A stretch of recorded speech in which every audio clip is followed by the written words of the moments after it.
Hello everyone, welcome to Daddy and the Dom. We're back here for another live stream. Today we're here to watch Brentford versus Man United. This is our second ever live stream. With a watch along. Obviously I'm the Dom. I might be joined with some guests today, but unfortunately the following people are at the game. Laura, Ella, Dougie, Marvin, Reese, Shahan. Jay's away on a holiday. So struggle to get people on. We might see a few people coming in and out, but again, you're stuck with me for the whole stream, so tough. So with the game starting in around 15 minutes time, first thing I'll do is I'd go to the starting lineups of both sides. There is another game on before I do that. Right now, Tottenham are playing Leicester, so that's why Luke's not here. He might pop in later, but again, at the moment, you are stuck with me. You might see a few people show up. You never know. Anyway, back to the starting lineups. I'll start with the home team, Man United. Home team is Brentford. They're playing Lossell in goal, making his Premier League debut for the team. The three centre-backs are Beck Sorensen, Janssen, Pinnock. Right wing-back, Roslef. Left wing-back, Canos. In the centre midfield is Janaut, Norgard and Jensen. And up top, Brian and Bemo and Ivan Toney. On the bench for Brentford, Asia, Baptiste, Bistrop, Fernandez, the goalie. Force, Godos, Henry, Stevens, and Wizza.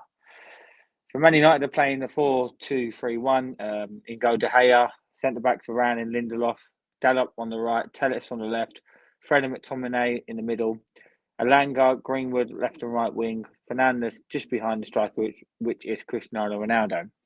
The bench consists of Heaton, Henderson, two goalies.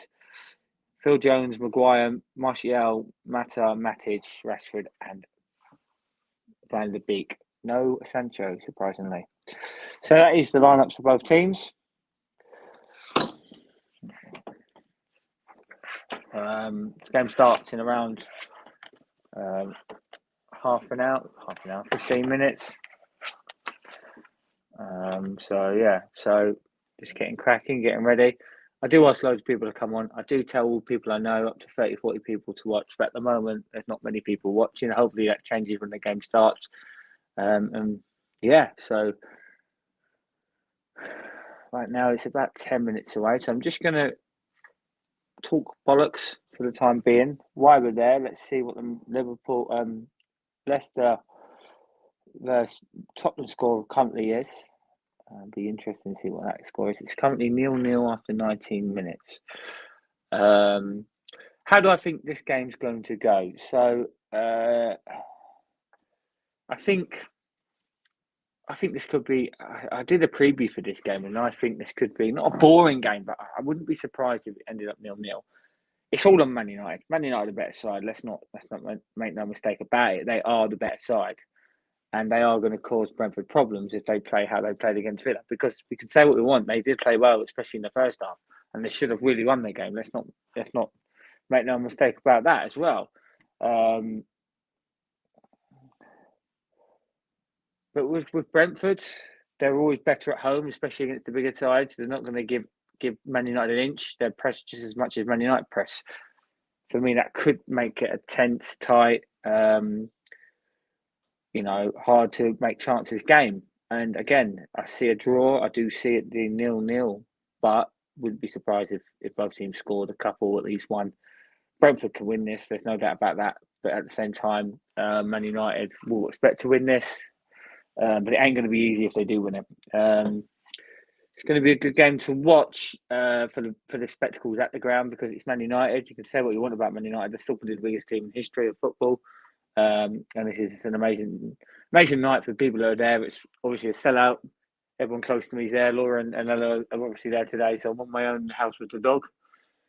It's going to be a good game for people who have never seen Man United play before. Ronaldo's there, so yeah, I say it's going to be a good game, but I still think a 0-0. So work that one out. So it's about 10 minutes now to a kickoff. Again, I'm on my own, so I'm just mumbling along here. What do I think the score will be? I've said it already. I think 0-0, but let's say another score. I'll say 1-1. I think Brentford could definitely get a draw out of this. So, coming up on Daddy in the Dawn while we wait. Prem predictions will be uploaded within the next day or so. I believe the Daddy, who is my co-host, will be uploading them within the next day. That's Prem predictions, a weekly show that we put on. It's pre-recorded.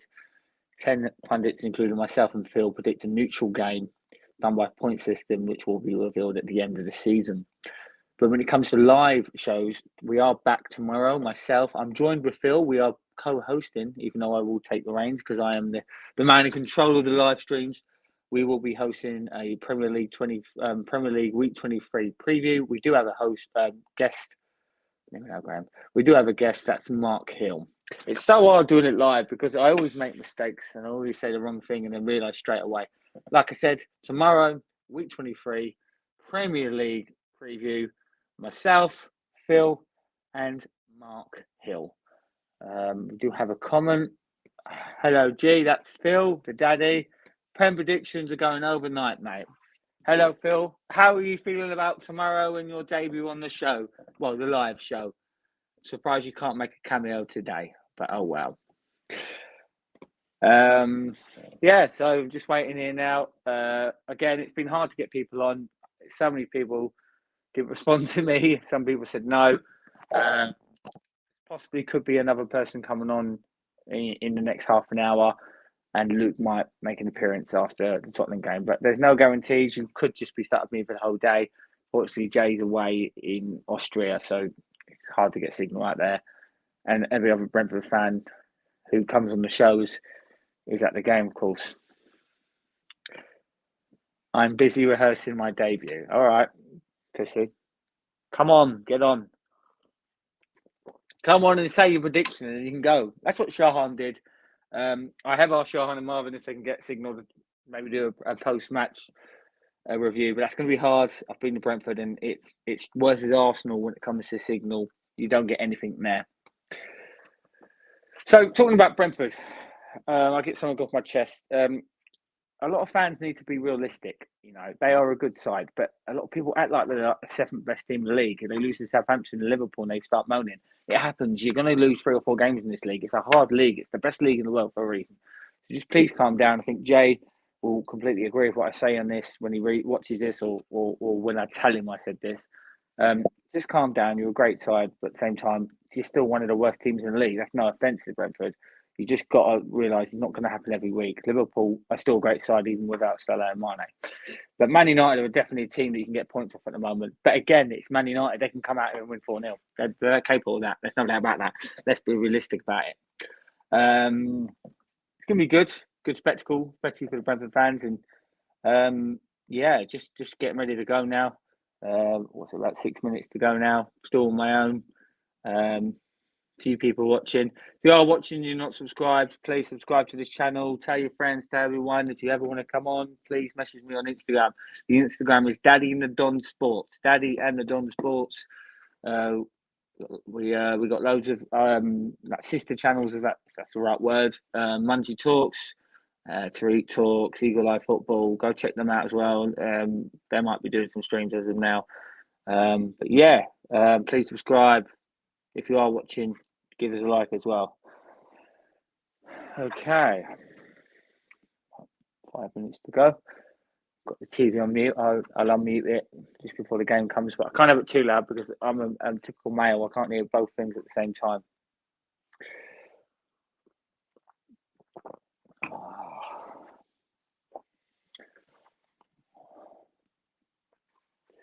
Anyone watching now, put your prediction in the comments. If you're watching now, put your prediction in the comments, guys, please. We'd be very grateful if you can have your input.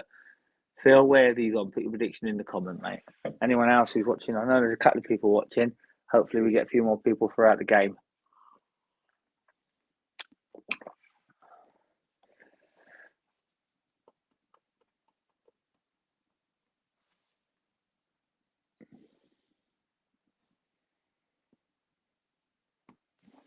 I think United will win, but hope the Bees put in a good performance for the fans. But again, I feel a chance for them to get something.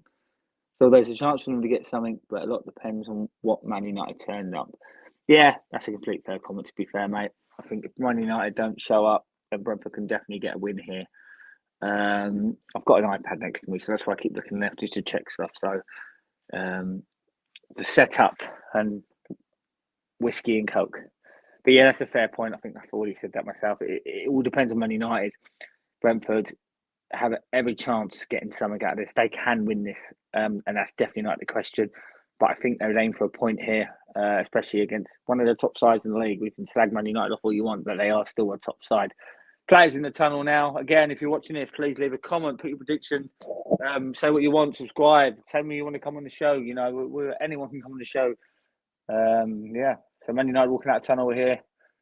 Crowd already set up here, all ready to go. That's one thing with Brentford, that they all were out early. They want to sing the song, make sure that the away team feel the atmosphere. There's Ronaldo on the pitch, one of the best player all time possibly out there. So here comes the Brentford players. Shout out to Laura and Ella, my wife and daughter.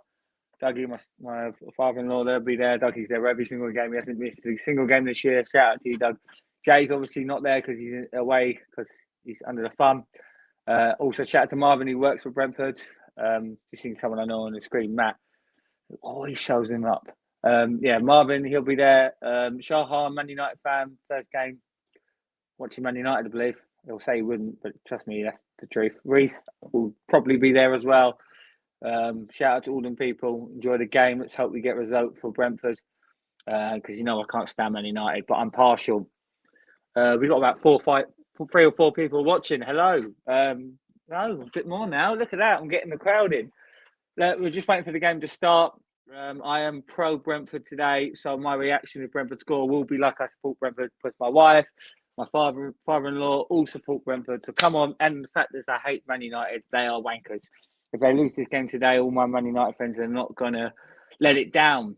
Currently on my own at the moment. Again, possibly might have a few guests at some point, but there's no guarantee. You could be stuck with my ugly mug. But come on.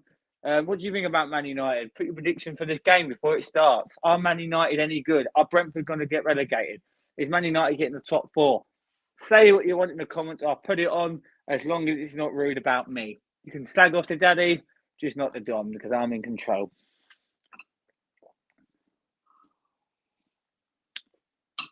Like my hands waving everywhere as well. I'm doing an impression of Phil. He moves his hands a lot.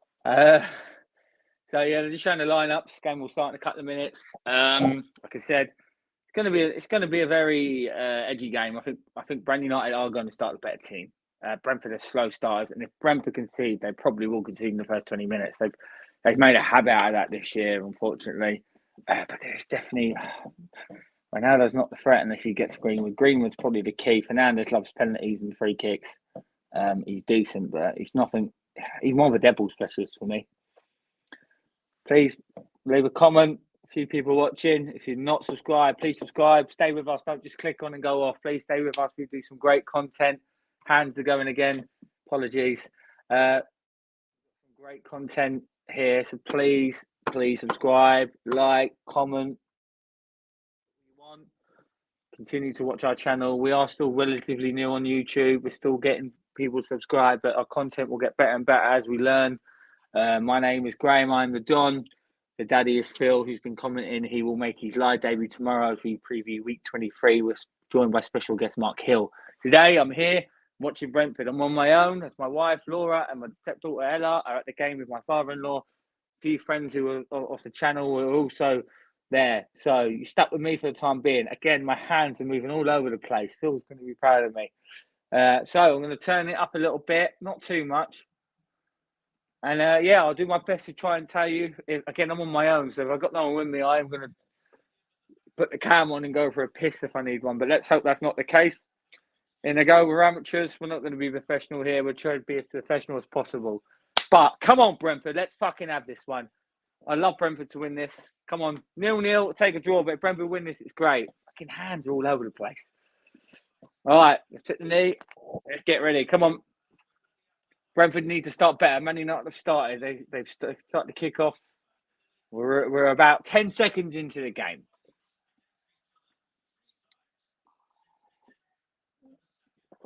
I've sent out invites for about 40 people. Wankers. Absolute wankers, all they are. I'm joking. I'm only kidding. I'm not. Yeah. So currently, literally first 26 minutes throwing for Brentford. Let's see if they can get a quick start. Roslev on the right here. Get a throw on. It's just been poor start, Brentford. They always start poor. Man United played really well in the first half an hour against Aston Villa. They really, really shut them out. They pressed. And Aston Villa are a better side than Brentford. People will say, well, Brentford beat them. Don't work like that. We all know Aston Villa have got more better players. There's no disrespect to Brentford. Right now with the cameras, it's right near where Dougie and Ella and all that were sitting. Shout out to Aaron Terry. Why don't you put a comment, please? Put a comment in the comment, mate. Aaron Terry, Man United fan, just messaged me. We'll put it there. Throw in for Brentford. Partly cleared by Man United. Brian is pressured. He's got the ball. He's got the ball in the left flank. Crosses it in. Is it going to come? Come to Jensen. Oh, it's a poor shot. He had the time there. Oh, I think he had more time. He could have gave another touch. He maybe tried to curl it in the top corner. But good play there by Brian and Bemo. Look, it's just maybe they were pressing. Laura sent me photos. Oh, there we go. I'm back. Laura just sent me some photos, but I can't see him at the moment. I'm doing live, Laura. Yeah, screen went for a bit. Okay, Man United here have started a bit shaky. Brentford know that a start is what they need. Got a few people watching me at the moment. If you're not subscribed, please subscribe to this channel. It would mean the world to us.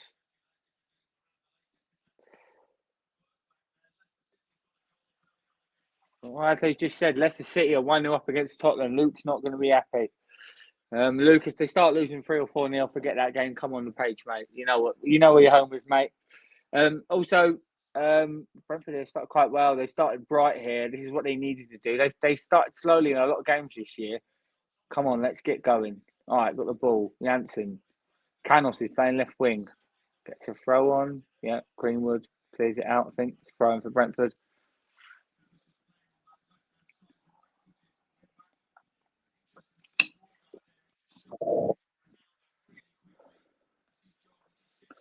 And got a few people watching. Please put your comment, your prediction, please. Again, big up to Aaron Terry who's watching, but too scared to put it in the comments. Love you, mate.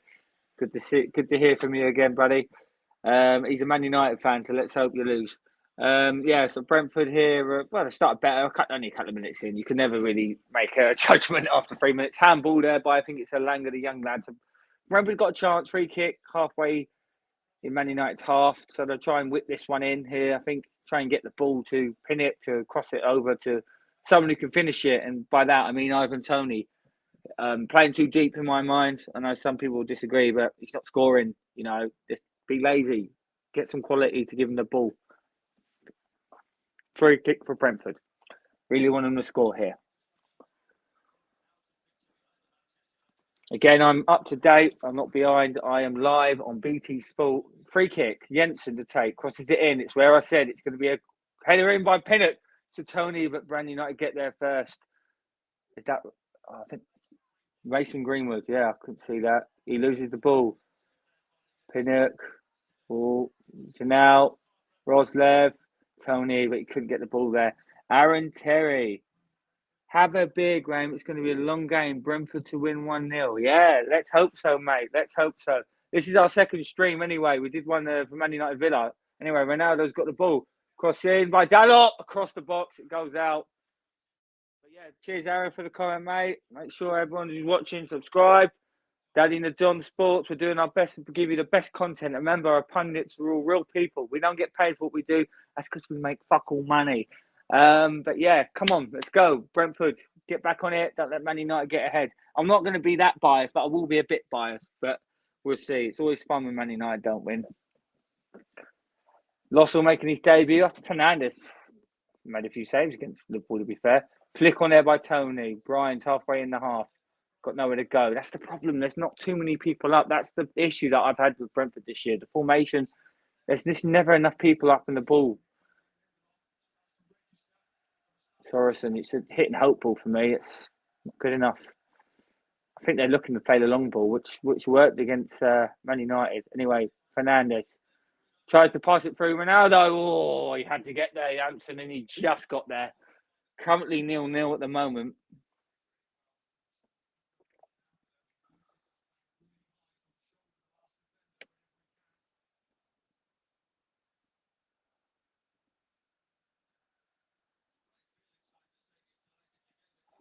Currently 0-0. Sorry, I'm just doing the banner there.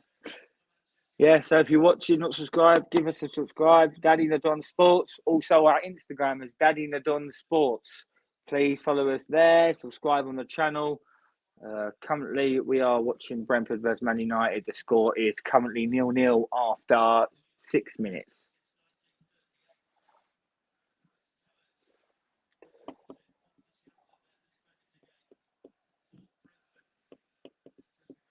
Oh, Man United got the ball here, just into Brentford's half.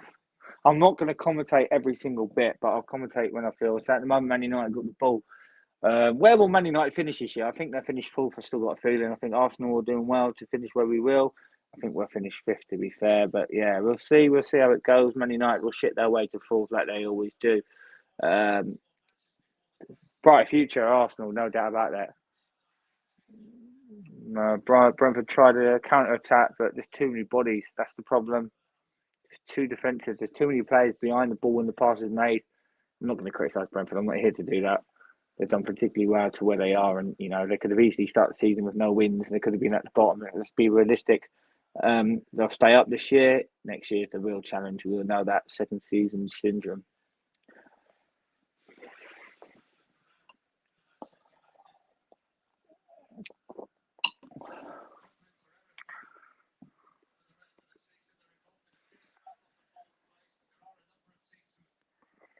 Full place. I'm talking about it now. I think it's between us, Tottenham, and Man United.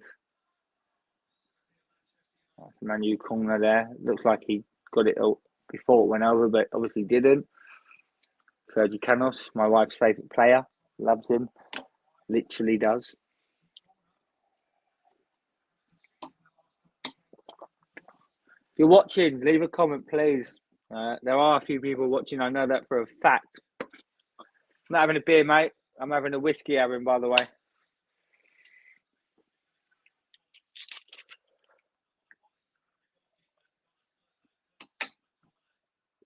Anyway, it's a corner for Man United. Whipped in. Cleared out. This is where Brentford concede. They need to get the ball out and not let them come it back in. Back out halfway through. Crosses in. He's on the side. Elanga. Also didn't call the ball there. Obviously, that's why there was a collision with Janssen. They got it away eventually, and it looks like it's a corner for Man United. Was that offside, though? I think he was, to be fair, from that angle, but it wasn't given. Bit of mixed up.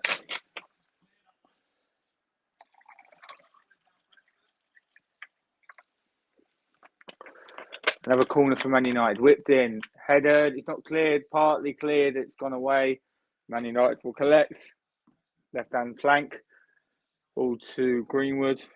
I thought he played really well against Villa Greenwood, to be fair. Phil, come on. Cameo now.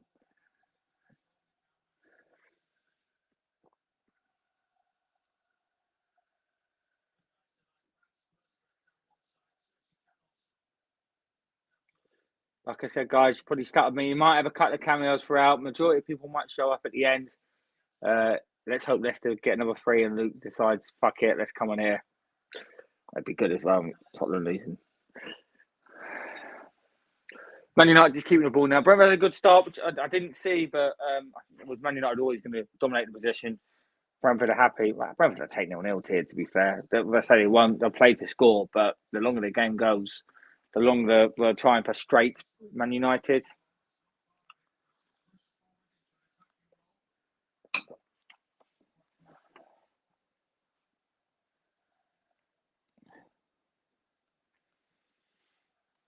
Currently 0-0 after 9 minutes and 54 seconds. So 10 minutes gone now. Brentford want to try and get to at least half time without conceding. Let's hope they don't concede, of course. But it's 1-0. Harry Kane scored. Dream team points.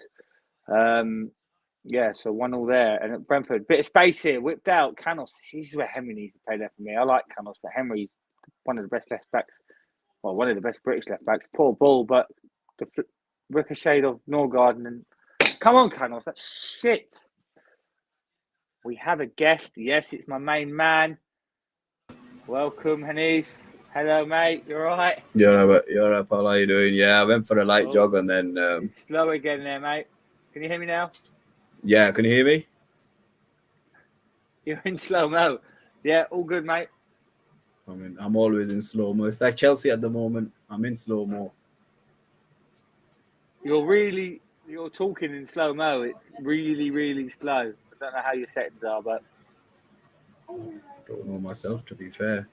I can hear you. I can hear you. I can hear you. No, it's still very slow, mate. It's I'll come back in. No worries, mate. I'll see you in a minute.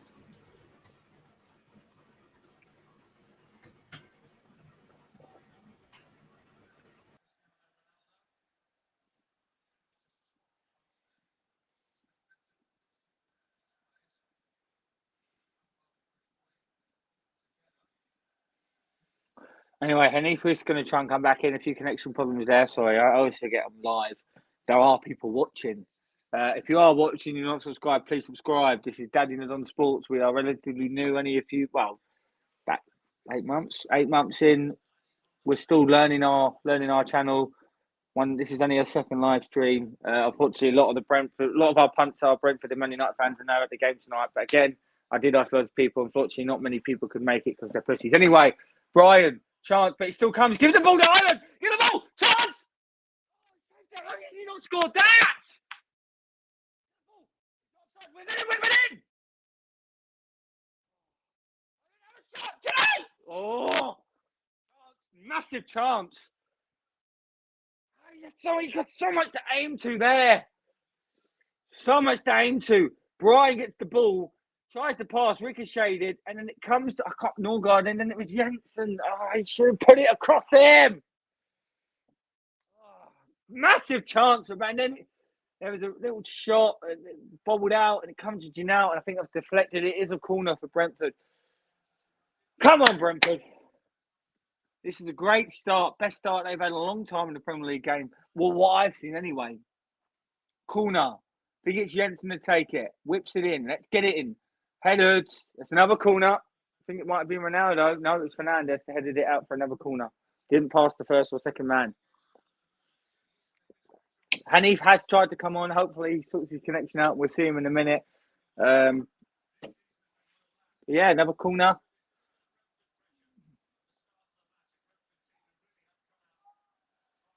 Another corner. Crossed in again. Again, it's the same area. Headed again by Man United. This time it's in the air. It's a shot by Sorensen. I think there was a deflection. It's gone for another. It might have been a save.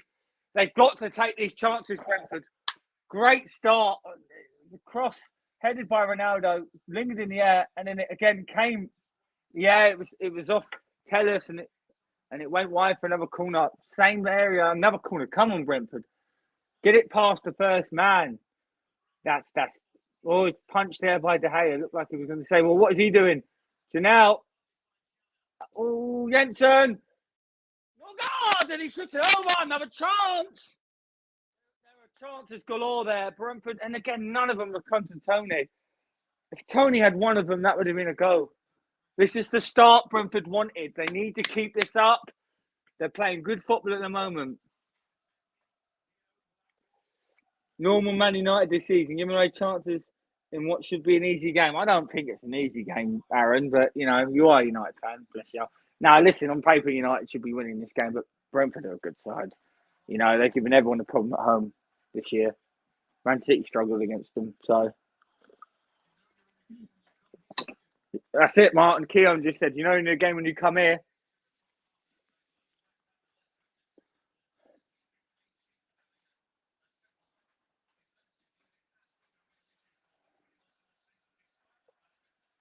De Gea's proved everyone wrong this year. He's been top gear. I would say him, Ramsdale and Mendy, three best goalies this year. Even though probably I know Ederson, Alisson are still quality goalies. And Brian's got the ball, gives it to Janelle. Janelle's playing quite up. That's what they need to do. Push up. Canos. He does this thing when he gets aggressive. Don't tackle.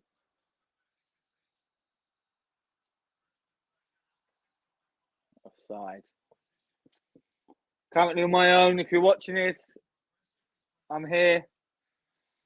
I'm the Don, Daddy the Don.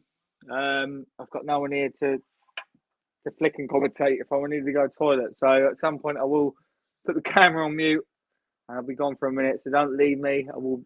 But at the moment I'm fine. Thomas, thanks for the haircut. So currently Brentford had about 3 or 4 chances in the space of 2 minutes. Should have really scored. Jensen should have scored. That was a massive chance. He should have hit it across him in the air. Tony wouldn't have missed that. Anyway, come on, let's go. It's still 0-0, 16 minutes gone here. Man United will get better. They've started poor here compared to how they can start. Brentford need to keep it up. Tony's too deep. He's in the fucking middle of the pitch. Why is he there? I still think he's too deep. And he did come on. Connection problems. Hopefully we will see him at some point. Currently 0-0 here. Again, I did send a link to so many people. I know I didn't send it to anyone who weren't coming unless they could make it later on. Who were going to the game, sorry. But yeah, unfortunately, no one's come on. So you are stuck with me. There are people watching because I know that, can see. If you're not subscribed, please subscribe to the channel, Daddy Nadon Sports. Put Daddy Nadon Sports in because we're not big enough to just for Daddy Nadon yet. We only have 121 subscribers. But YouTube channel Daddy Nadon, Instagram Daddy Nadon Sports. There's a free kick there. Ronaldo looked like he just got fucking shot. All right, take 2. Hanif, hello, mate. Can you hear me? No, you're froze now, mate. Yeah, talk again. Can you hear me, mate? I can hear you. I can hear you, but you're just you're like slow-mo, mate. Your voice is like slow-mo. I'll keep that picture of Munzi then. Is that all right? Yeah, if you watch it, mate, if you go back to watch it, you'll see how you sound. You sound like you're slow-mo at the moment. I don't know if it's connection issue or setting. I know. Free kick from Man United. I know what it is. I've got 2 Bluetooths on at the same time. I don't think the internet likes it. I don't think the internet likes it whatsoever. Give me one. I'll be back, mate. I'll be back. I'm on technical problems so much today. Yeah, just the same issue, buddy. It's just at the moment it's just very slow. So do what you can. I'll be back, mate. Carry on concentrating on the game. I'll be back, mate. I'll be back. No worries, buddy. Yeah, unfortunately, we're having connection issues with Hanif. Hopefully, he gets that sorted. If he doesn't, then you're stuck with my ugly mug. It sounds fine, mate. It sounds fine. See, it doesn't sound fine for me, though. I can't hear it. Why is that? So it sounds normal, Phil, because on mine, it sounds slow-mo, and I can't hear a word he's saying. I don't know what I've gone then. I can't hear it. It's like slow-mo. Hold on.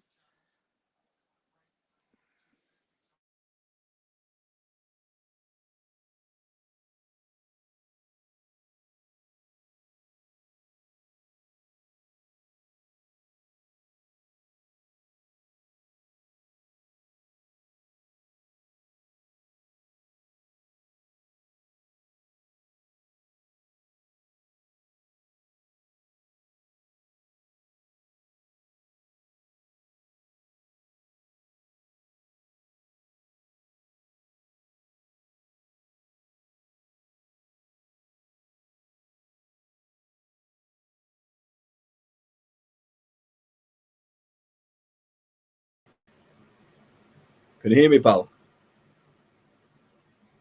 Hello? Hello, mate. Yeah, it must be a connection, but on no issues this end. Yeah. To be fair, I can hear you on the stream. It's just on my. It might be the connection, but carry on, mate. Can you hear me, pal? Hello? Yeah.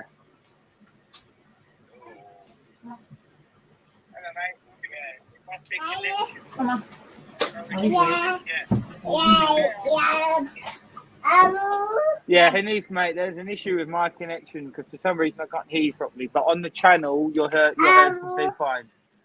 All right, brilliant, mate.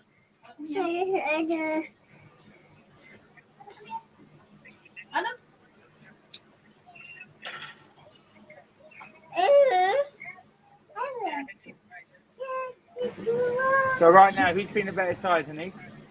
Brentford, pal. I think Brentford have. Well, the pressing the action, David has definitely been called into action, which I thought he would be. And United are obviously going to put the pressure on. It all depends on whether they can get any shots off. And Brentford are holding out their own, especially on that small pitch. They're going to be really strong. Well, the pressing the action, David has definitely called into action, which I thought he would be. And United are obviously going to put the pressure on. It all depends.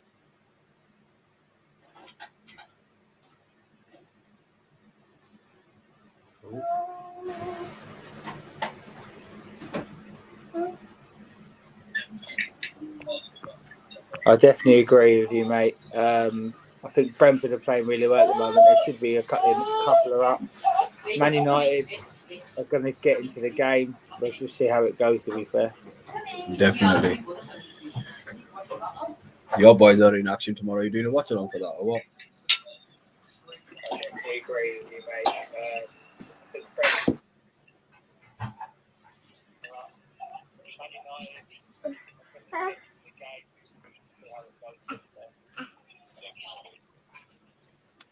Hanif, mate, I'm just going to go to the toilet. So if you like to just take over commentating or give the updates, I'll be back in a minute, all right?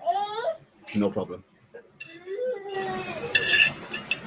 Here we go. I've taken over Daddy of the Don Channel. It's Brentford versus Manchester United. It's the Yorkshire takeover. Forget Brentford, forget United. Everyone support a club in Yorkshire. How about it? But it's still 0-0. There was a bit of a tug of war between Lindelof and Ivan Toney. It was a nasty. It seemed as if Toney was getting fouled, but he held his own. And Fred and what's his name? Janssen just headbutted each other, going for the ball. They're both down. And unfortunately, the game has come to a stop. Someone from Brentford's getting warmed up. I don't know who it is, if I'm honest with you. The guy with the grey top, sponsored by Umbro. And Brentford Stadium. Seems to be, is that a screen of some sort? Looks like a nice community stadium. Packed to the rafters with 10,000 strong. I actually don't know how many there are in there. Probably about 15, 20,000. But big up to Brentford. I'm taking the game to Manchester United. A United team wounded. A United team there to be taken advantage of. And a United team that needs the 3 points more than Brentford probably do. Brentford, it's all about survival. But I'm sure they're looking to make their mark and beat Manchester United. It would be a very nice victory and, bragging rights as well for the Brentfordians, sponsored by Hollywood Bowl. I've said Hollywood Bowl, might be Hollywood to be fair. But Thomas Frank's done a phenomenal job there. Good manager, good philosophy. And there's some really good players out there for Brentford. The ball's back with David here, 23 and a half minutes gone. Man United just can't find a rhythm. I don't understand where the pressing's gone. Elanga's playing today. Young man's got a bag of potential. He's probably one of the best players in the last game. And I understand why he's playing. United with the ball on the right-hand side. He sprays it out wide. And I don't know who he sprays it out wide to. Tried to pass it to Dalot, but he got dispossessed. And the ball's back on the halfway line with Lindesoft. The ball's with Fred Eno, and he's been sprayed to the left to Alex Telles. Ronaldo made a run, but Telles couldn't find him. Off the ball, United are not great. Remind me of the Chelsea game from yesterday. Just dead. Absolutely dead. United are very static. McTominay back to Lindelof back to, I think is that Varane or Maguire? I don't know. Can't see. Um, McTominay spraying the ball forward. Shot for United. Oh, I just missed, and it was Dalot. Had a shot. He couldn't get it on target, and the keeper, in my opinion, may have been beat. Oh, it's a shame that shot was on target. First shot for Manchester United, just off target, right hand post. Dalot for Manchester United. Fair play to Dalot. It was a good effort, but just not on target. Oh, these fullbacks need to have some shooting. Don't they watch Danny Alves and Trent?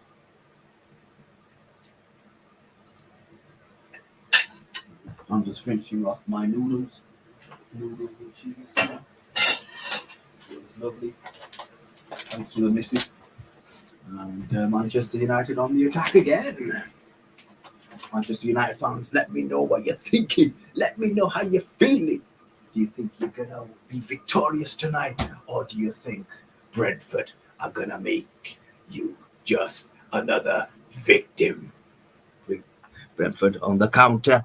Ooh! United win the ball back with Lindelof. Graham, who's playing next to Lindelof? Is it Varane? So I'm back here, Harry. Thanks for taking control for a minute. Yeah, so at the moment, the game's sort of gone.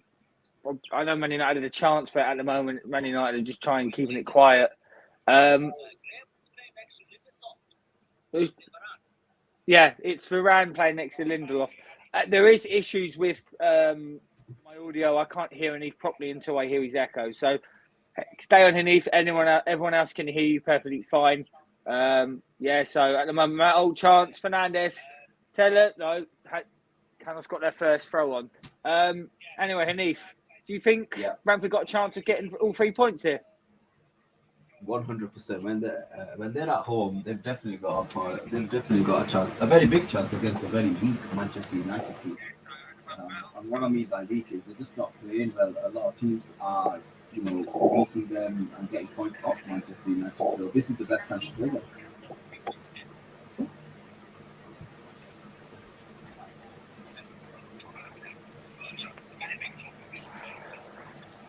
I think Man United starting to take more control of the game now, which they always were, but I thought they would start the better. Brentford don't normally start very well, but Man United crosses it in. Oh, back post, Alanga, it's gone past him. Yeah, Dalot had a shot for Brentford. A moment ago. Just before you came on, Dalot had a shot. It was off target. Take more control of the game now, which they always were, but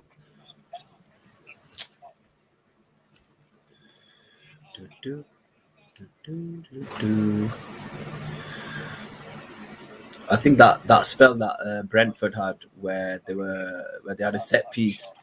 I think that was a really good phase by Brentford, and unfortunately they couldn't make United pay. It's a very low in confidence United side at this moment in time. But you know what? McTominay is spraying the ball out really well on the right hand side. Hey up. But yeah.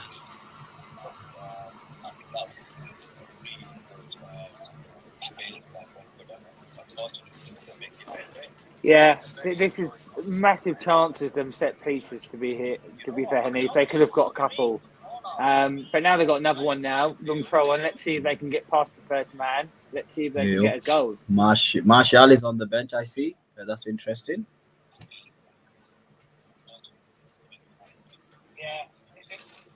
Well, that's Brian Farman. He's never going to win in the air. He's too small. Anyway, Man United clear it. Ronaldo, Fernandes gets the ball.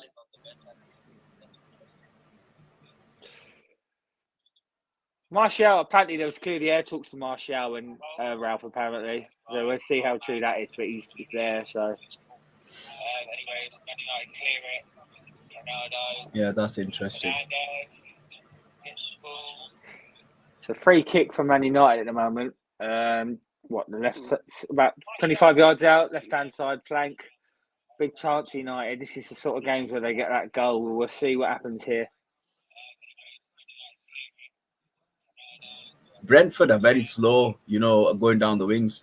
They're very slow. They need to address that in the summer. Whipped in. Cleared. Goes over. Yes, corner for Man United. I think it was off Tony, yeah, for one of the first men.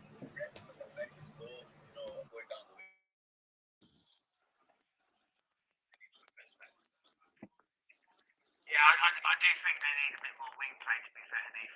Again, I'm hearing your stuff about 20 seconds after you say it. But yeah, agreed. I think it's something they need to address. Obviously, you need to stay in the league first, but if they can stay in the league, they can attract the best players in that position, 100%. Anyway, corner for Man United.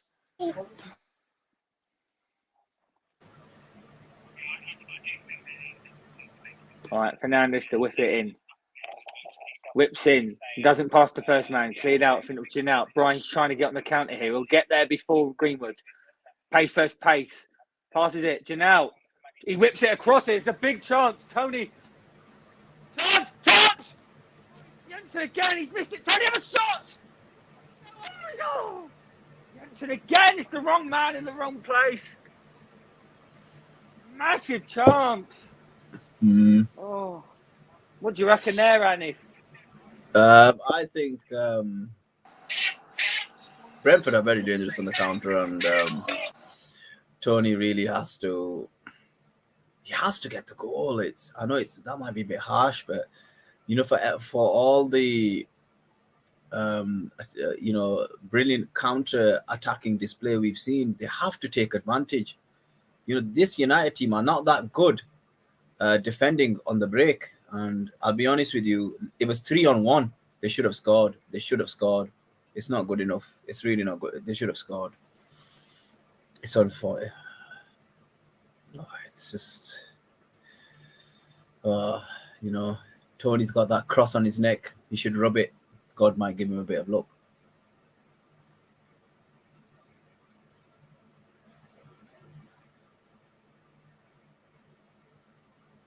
He's got to score, man. That first initial shot, he's got to score. He's got to beat David De Gea from there. I'm sorry. He's got to beat David De Gea. It's me. It's the D-O-double-G. I just wanted to say that. Yeah. So, Brentford, corner kick. Yeah, it's Brentford are catching Manchester United on the counter. And United don't have no answer for it. I think the high line that United are playing is not helping them. I think they should sit deeper and just slowly build up their attack rather than attacking at pace, because United don't have the capabilities of doing that, in my opinion. United don't have no answer for it. I think the high line that United are playing is not helping. Hanif, I think I can hear you properly now, mate. Oh, brilliant, mate. Yeah, sorry about that. I can hear you now. So, yeah, apologies for that, everyone. It was a bit awkward because I can only hear him from a 20-second delay, but I can now hear him. Massive chances there. Jensen, he's had 2 chances now. Should have scored. You were saying 3-on-1. They can't make these chances rude, can they? No, they can't. I'm just looking what I would do from a Man United display, and I think they shouldn't play this high line, because if you can't, take advantage yourselves and score goals, playing a very high line is very dangerous. Yeah, it's very dangerous for yourself. So. Yeah, it is. Cool. So I personally think that Ralph should be looking at that. Sorry, Henny. No, it's okay. Yeah. Are you watching on PT Sport? Yeah. No, I'm watching on. I'm about 15 seconds behind you. Okay, no worries, mate. It's only 15. Shahan came on, Saturday. He was like 2 minutes behind, but it's all right. Yeah, big chance again there for Brentford in a sense. They're putting a lot of pressure. Brentford are playing very well here. It's been one of their best performances, especially in the first half, for a long time. Man United, I think they need to get in at 0-0 because they need to realise who they are, because they've been poor. Brentford, I know they had that shot a lot. I remember you saying. Brentford here is more the same, really. Would you say that? 100%. Going to Brentford, you know what to expect. It's whenever you go to a club that's has come up from the championship, and you don't really know what to expect from them. And then when they're doing well in the Premier League, which they are, it's kind of a force that you're not aware of, and you're not really sure what is gonna come at you when you get there. All you know is gonna be a tough game. And it's not only Ivan Tony, because Ivan Tony, I think people are just attracted to Tony, but all Tony's doing is just laying it off for his teammates, which is a Yeah. very smart idea. And I know. I absolutely love Thomas Frank. I think he's a Yeah. very good manager from what I can Yeah. see with what he's got at the moment. I don't know what you think. Big man Tariq. Tariq, mate, I didn't know you. I thought you were live streaming. If you're not, mate, let me know and I'll send you a link if you want to join. Big man Tariq, thanks for commenting. Tariq Talks YouTube channel, one of the best around. Get on that one. He does the best content, just like me. Arsenal fan, knows his stuff. Tariq, if you want to pop on, mate, let me know. I didn't know if you were live streaming. But yeah, Hanif, just briefly, Yeah. Chelsea against Brighton yesterday. Yeah, we were dead. Yeah. There's no listen. Look, we have to call a spade a spade. Charlotte, I love her to bits, and I told her about 2 weeks ago. I said, listen, Brighton can play ball. They really. I've been watching Brighton since last year, and I'm really impressed with the job that Graham Potter's done. He is the new upcoming managers. This new philosophy of football that they play, and we found it very difficult in the second half. He did make. I blame the manager. The setup and the tactics are not working now. I think teams have figured us out. We play the same way It's week in, got to be week a better out. formation. I agree with you. It's the thing is this, like, if we were having a lot of shots on target, I would blame the players. I would blame, like, we don't have that killer instinct in front of goal, but we're not providing enough. We seem to go down the wings, cross, or sometimes we don't even cross. We just pull. We just pull back. We're pull back FC at the moment. Pull back or cut in, pull back, send it back, and send it around our defense. Thiago Silva yesterday was world class. He was absolutely fantastic. Kepa was decent, but we didn't man mark a corner kick, and they played it really, really smart. Now, at the end of the day, Thomas Tuchel's looking for these victories, and I understand it's a results-oriented business, but am I wrong to expect a different formation? Am I wrong to expect a different way we attack games, that we, address these teams? Because it's not working, and we can quite clearly see. I know the lads are tired and things like that, but you don't have to keep playing the same way again and again and again. Bring some of the under 23s up. I don't think the club have helped Tuchel. They've not got him any fullbacks. So promote someone. I don't care. Get it done. We've got enough in reserve. But yeah, Brighton definitely deserved. They deserved at least a point. I think we just about took a point yesterday, even though we took the lead. But when we scored it, it seemed as if it was a relief. It seemed as if we were coming back into the game when we scored. And it's just flat at the moment at Chelsea. I think we're in a lot of trouble at the moment. Yeah, I think you need to just try and focus on finishing third, to be fair. While you were talking, Hanif, obviously nothing major happened. Few half chances in the sense of opportunities, but again, it's been played mostly in the middle of the half. Tomorrow at 5:30, Premier League preview for week 23. Me, the daddy, Phil makes his debut, and Mark Hill. If anyone else is free and they want to join the show, give me a shout. Tariq said he'd love to jump on. I've sent him a link, so we could be seeing him shortly. Regarding Chelsea, I said at the start of the season, and we're very similar, Hanif. There's nothing going on in the game. Don't worry, guys. You won't miss anything unless anything big happens. But regarding Chelsea, I think they're a player short, and I think the formation doesn't suit the team. And if Rudiger leaves in the summer, you lot are in massive trouble unless you get a decent replacement. It's Rudiger's not the only worry. Christensen's going, and Yeah, but he's shit. It depends on what happens with Lukaku. Yeah, I know, but a lot of Chelsea fans like him. I would have preferred to keep Zuma, but Zuma's injury prone. That's the only issue. But yeah. I just think we just need to look at it from a different point of view. There he is. How you doing, guys? Top man, Tariq. I didn't know if you were streaming, but I really appreciate you coming on, mate. Absolutely top man. That angle is where my father-in-law and Laura, they should be around that area. That's where they sit. No way. Yeah. I'm on my own, mate. I said they're all out. All the Brentford supporters are out. So yeah, long throw anyway. Watching this. Clear that. Yeah. How's my mic anyway? Yeah, I can hear you. I don't know what happened with Hanif. You could hear him clearly on the show, but all I heard was a slow motion version of him. But I went off, came back on, and we're all good. Fair enough. That's good.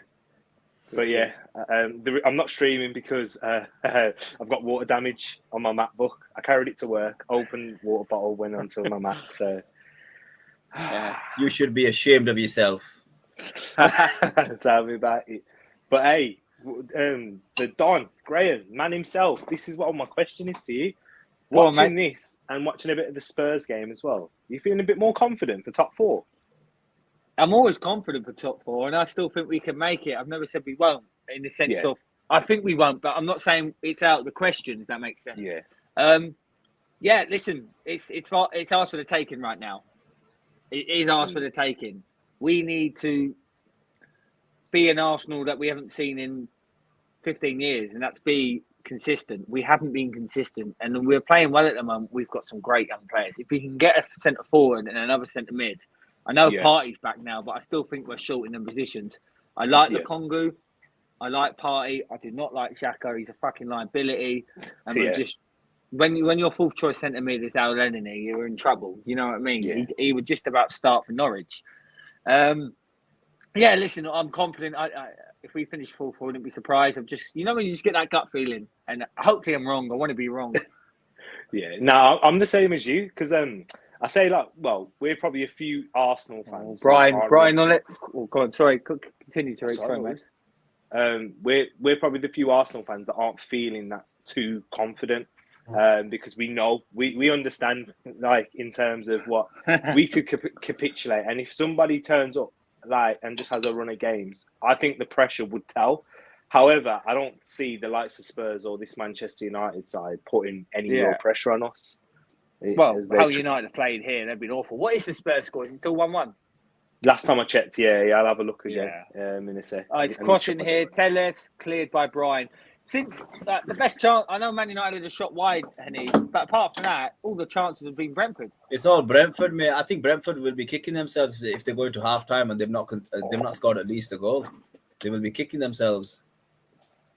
Yeah. At the same time, though, they'll still take 0-0 at the end of the day. They'll take a draw regardless. Don't get me wrong. They want to win. But if they end up 0-0, saying that though, but I'm looking at you got to base it on the performance. So, and the performance has been Brentford. It's all Brentford in front of goal. Brentford is the better team, and it reminds me a bit of Brighton yesterday, to be fair. But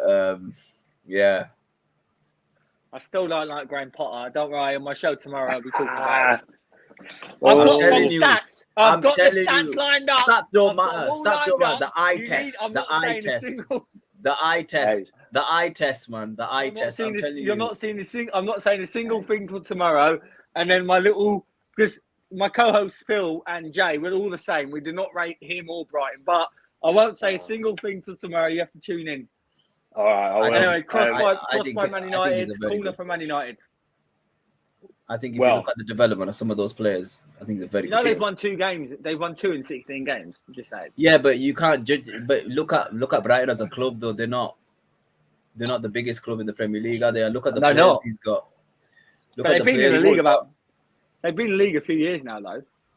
Yeah, I know, but he's had to sell his players and then buy someone, hasn't he? He's had to sell Ben White, and you know what? You know that left back, that Cucurella yesterday. Oh quality my, player. That guy was class. I forget about that him. Guy's their best players, Bazuma, by a mile. Zuma, I'd have him at Arsenal. He's instead one. of it. He's Anyway. he's one of them. But him, Nah, him and Lamptey, we couldn't cope with yesterday. But Cucurella, everything was first time heading, first time passing out there. This guy's on another level. I think Jay saw them live. He didn't see Cucurella wouldn't sign that on, but when Jay went to the Brentford Brighton game at home for Brentford, he said the best player on the pitch was Bissouma. He makes him tick. Yeah. Don't worry. If you join tomorrow 5:30, you'll get the rant. I'm sure you'll enjoy it. He was my favourite Graham until I met you. So, I love Graham Potter. I'm a massive. Anyone who has an opinion that they like him, I wouldn't. That's fair enough. It's just for me, doesn't do it. But I might be wrong. A little teaser for myself and everyone else that's to tune in. What is one of the reasons? Not the biggest reason, but one of. What did he do at Swansea? Okay. Doesn't what really. Did he do at Swansea? What did he do at Swansea? How long did he do at Swansea for? 1 year. He was the manager that took him over when they were first year in the Championship with the parachute payment. He couldn't get him up, and then he went to Brighton. I just didn't get the. You get a parachute payment. That's 100 million. That's why a lot of teams go straight back up. That's why Fulham are doing so good because Fulham were able to buy Harry Wilson for 10 million. No other team can afford to buy a player for 10 million unless you've got the parachute payment. That's how it works. And if Swansea couldn't go straight back up with him, for me, that's a teaser. That's it. Say no more. You have to join him tomorrow. Yeah, but you'll get the Graham Potter rant. I disagree with that, but I can understand. I understand what you mean, but I just don't think it's as easy as that. Maybe he wanted to instill his own mentality into the team, the way he wants to play.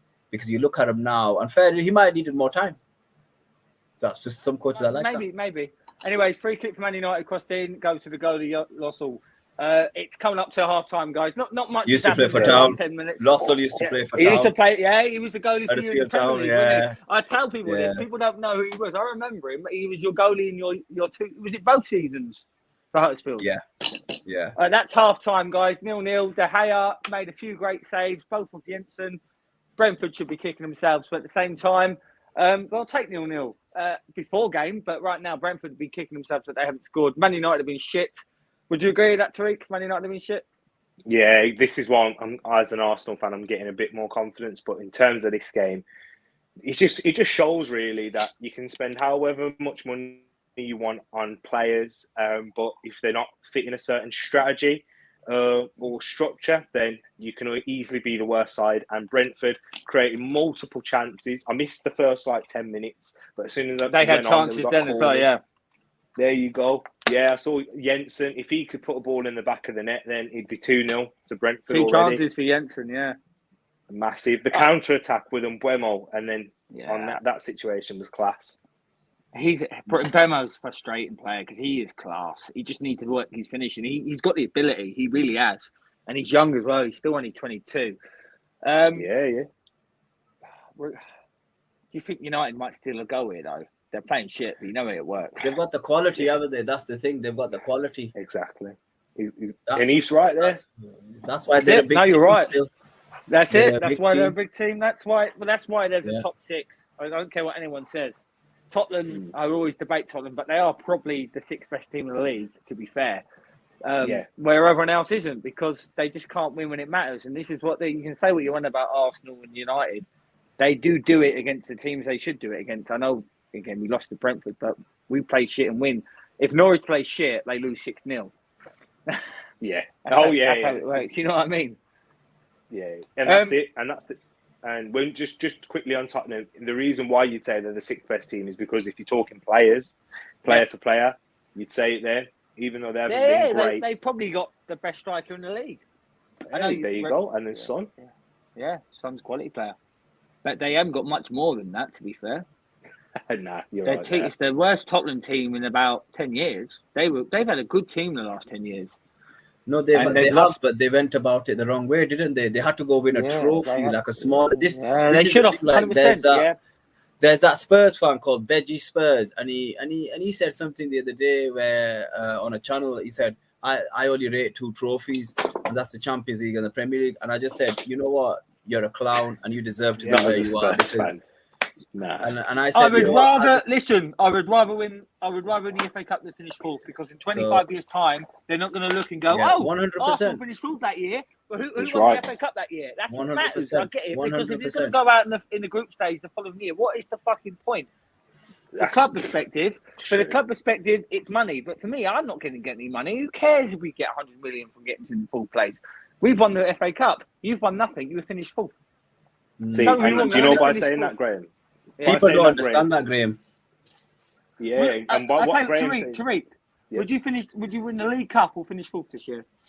I'd win the League Cup. Yeah. This is me. I know a lot of Arsenal League fans Cup in criticise fifth. me for that. Yeah, League Cup in all fifth. day. I'll have that.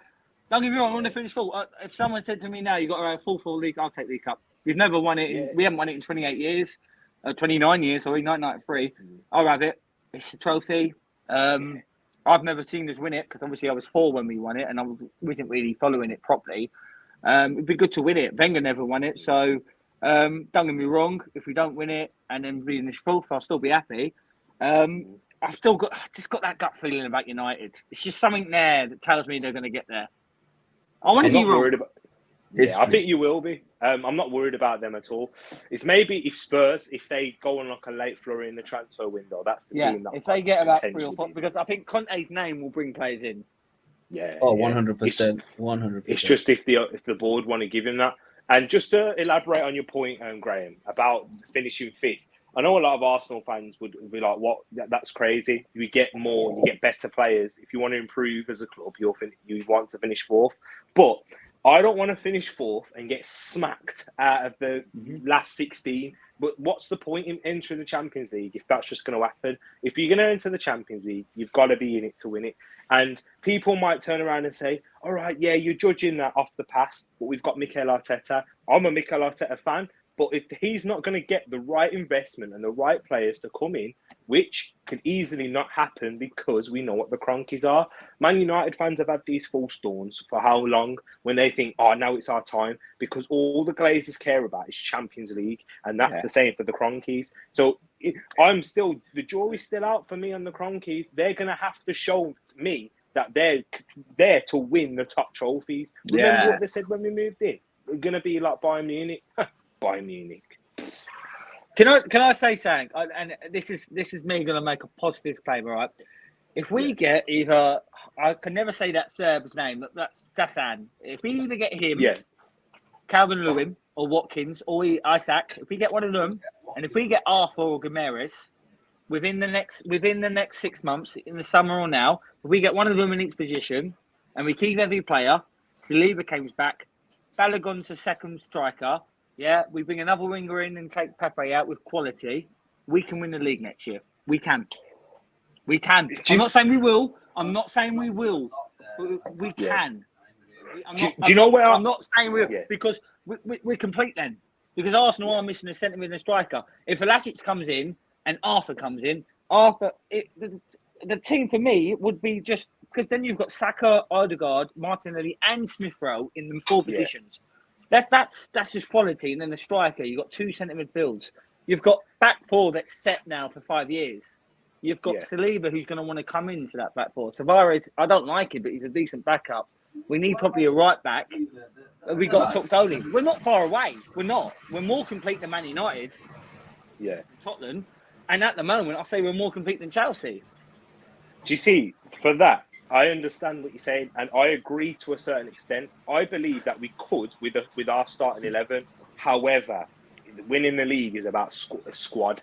And if we look at Man City, like even Chelsea, they have a squad, but they're not able to win it because of that. Liverpool's downfall, the reason why they've only won it once in how long, is because they can't compete with City in terms of that. So that's why I don't think we will. And we still need to get, for me, we need to get a backup goalkeeper sorted. Leno won't be here next season. No, he won't. We need to backup right back, which you mentioned. The jury's still out for me if Tavares is going to be a good enough backup if we're going to try and take it to the next level. I think the centre backs, we're all right. I do like that. And then the midfield, we've got a good starting midfield, but then the rope back again. Yeah, and then the biggest one, if we do sign Vlahovic, we still need a backup striker for me. Balogun, have him every day of the week. Would you? Even though that's a big, like, that may happen and it may work out, but right now it's a big risk. Look at him right Jay, there. Jay, we'll go to you, Jay. What have you made of that first half with Brentford? I can't really hear. It's a bit quiet, to be honest, without sticking it right to my ear. But Give me the first half of Brentford. Huh? First half of Brentford. What have you made of it? Yeah, not too bad. I think. Do you know what? I think it's made us not look good, but United's press isn't as good. Whereas Southampton's press was quality and just shut us down. Whereas I think United's ain't so good and their confidence is off at the moment. So yeah, good half. Definitely should have got a couple of goals. Hopefully we don't rue those chances. But yeah, man, look, it's 0-0 half time against Man United with Ronaldo, one of arguably the best players in the world ever on the pitch, and I'm fucking gutted I'm not there. Fucking gutted. Hey Jay, where are you right now? You in Austria? Yeah, I'm in Austria, mate. You can't really see it. The slopes are up there. Oh wow, fair play, man. But Jay, I've got a big question for you. Can you hear me? So you've got one. Oh, Jay, can you hear me? Yeah, I can hear you. I'm just trying to hear because it's a bit quiet. Right. So you've lost. So obviously one Danish player hasn't been great tonight in Jensen. But what's your thoughts on another Danish player coming in Christian obviously Eriksen. Do you know what the biggest thing I think he'll bring to us? Is just showing other players a little bit of class and a little bit of quality. Do you know what I mean? Yeah. Hello, but if he comes, it's going to be massive for us. We need that number 10. I think that could, do you know what I mean, change our second half of the season. But we'll see if he comes. What's up? Absolutely fantastic signing for Man United, Chelsea, Brentford. Sorry, Shahan, can you hear me? Too loud. I ain't got my headphones. But yeah, boys, I'm gone because the signal's terrible. We're definitely going to nick it in the second half. Fuck United. Can you hear me, Shahan? Hear me? What do you make of that first half, Shahan? That first The half. atmosphere here is amazing. Keep Very talking. loud. I ain't got my headphones. Yeah, we just keep talking. We can hear you.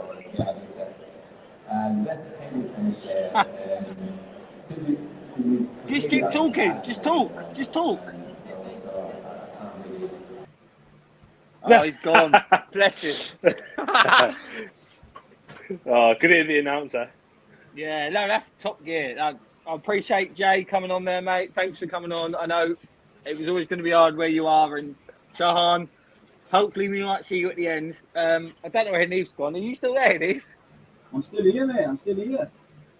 Hey. Going on Brentford, if they lose this game, is there going to be a slight worry within their fan base that they might be pulled into the relegation? I think personally they'll be in it anyway because of that, mainly that squad depth. However, I think there's 3 worse teams than them. So if I was a Brentford fan, I wouldn't worry too much because you've still got the teams that are in there now. Norwich, Newcastle, Burnley. Then Watford are worse than them. This current Everton side, I do expect them to improve at some point in the season. Whether it might be too late. Everton will be all right. Everton will be fine. But yeah, Siri. There's easily 4 sides that are worse than them. So yeah, the bottom 4. Burnley are worse. Newcastle, Norwich, and Watford. So they'll be all right. I agree. That's it. That's all. If you say that to any Brentford fan, they'll go, "Yep." We're just going back on Eriksen. I think he will sign for Brentford because of the Danish connection. That's it. And I think he goes, no. I think he wants to play for this team because of what they've done. And yeah, if he went to Brentford, oh my God, what a coup that would be. Tell me about it. Hey, Hanifi, can you hear us? Yes, I can, mate. Talk to us about Eriksen. Do you think it'll be a successful signing, or I think not so? I think he can offer something on the pitch as well as off it. I think he brings that quality, doesn't he? Experience as well. Yeah, quality, experience, and I think that's what those. Remember when Ozil came to Arsenal? It gave Arsenal that lift and it got them. It got your players playing like 110, 120%. And I think Eriksen might be able to do the same thing again because Thomas Frank is going to use him as the example and say, look what he's gone through, and he's turned up here to play in the biggest league and to play for us. And he's been to some of the, he's been to Tottenham, he's been to Inter Milan, played at some really good clubs, represented his national team, and I think it gives them that quality that they need to to unlock the door. So I think it's a very good signing, and if it happened, has it happened? Is it confirmed or No, it's not confirmed. He's talking to a few clubs, but Brentford is still the favourites to sign him. right? So yeah, it'd be nice to like get him back in, just ease him back in, and even if he gets 20-25 minutes, I'm telling you that place will be bouncing, and those players will be buzzing. And you know what? Sometimes it's not about quality. Sometimes it's about inspiration, motivation, and to get over the line. You've got to aspire to inspire. So why not? I would say one thing is I've said this already. It's the fact he's Danish that there's a chance, because he knows Jensen, he knows Norgard, he knows Frank. There's 9 first-team Danish players. They're like wolves when it comes to Portugal. So he's got. It is. He's going. He's like, I want to go there because I feel comfortable there. They've got all these players that I know. He's going to go there, and he's got the opportunity to not save his career, because his career's not over. But people are going to hesitant to sign him because of what's happened, and that's understandable. You have to, he's going to go there, play 6 months, get a year, and he's going to prove I've still got it. If he goes to Brentford, he's that number 10 that they've needed, like Jay said. And, he's going to, as long as he's playing at his level that he played for Spurs, then he'll be a great asset. Where do you see him fitting in this formation, this current one? They'll play 3 in the middle, and he'll just be the advanced one. They'll play him in the midfield 3, and he'll just advance. Like Jensen tonight, he'll just play how Jensen plays. Yeah, because he can play I remember number 10s can play in the midfield 3. Mount does it. Odegaard can do it. Smith Rowe can do it. They can play in the midfield 3 because they can sort of be that free row. Just before we go to, I'm just going to ask you a quick question, both. What do you think the score prediction will be then? I'll start with you, Henny. 1-1. 1-1. Tariq? I'm going to go 2-1 Brentford. All right. I'm going to go 1-1 as well, actually. But I did say 0-0, so I'll take both. I'm going to ask you both a question. Very briefly, will Graham Potter be a good appointment for Man United? I'll start with you, Tariq. Nah, and the only reason I say that is because of the fan base, and they won't give him the time. The fact there's 2 things, not really the fan base actually. That's probably too harsh. I think it's mainly to do with the board. The board won't back him in the correct way. They won't provide him with the right structure. And Maddison's just made it 2-1 to Leicester. Yes! Love it. Back up, Spurs! So perfect timing, yeah. I just thought about what I'm about to eulogise about without Graham Potter. Hey, Leicester go and score. So 2-1 Leicester. But anyways, but yeah, let me just finish off on that. I think it's mainly the board. They won't give him the right players that he will need to build that squad and to play his philosophy. So that won't work out for me. And 2, the fans won't give him time either. He needs to go to a club where he'll be afforded that time at least. He's got the ball here, crosses it into Ronaldo. Sorry. Oh no, cleared. Sorry, mate. Carry on. Apologies. That's right. No worries. Yeah, I finished anyway. Hanif, Graham Potter, would he be a good appointment for Man United? Yeah, because it's better than Ollie. But as Tariq said, if you're not going to give the guy the time, he needs to go to a club where they'll back him like Brighton. So he needs to find a club that will give him the time, the resources, and let him build that team the way he wants to build it. You've got to give him control. And if you don't give him the control, what's the point in hiring him? You might as well just get another yes man. Ralph Ragnick to me is a yes man. So yeah, I agree with Tariq on this one. I think he's a very good manager though. He's up and coming, and that's what you want. Ollie wasn't up and coming. He was just Ollie, wasn't he? Yeah. Mark Hill, by the way, Mark Hill's going to be the guy with the preview tomorrow. Has put nobody is good for Man United at this current time. Can promote from within, not good enough. Zidane, not good enough. It's the players who are not good enough. They need an overhaul, baby.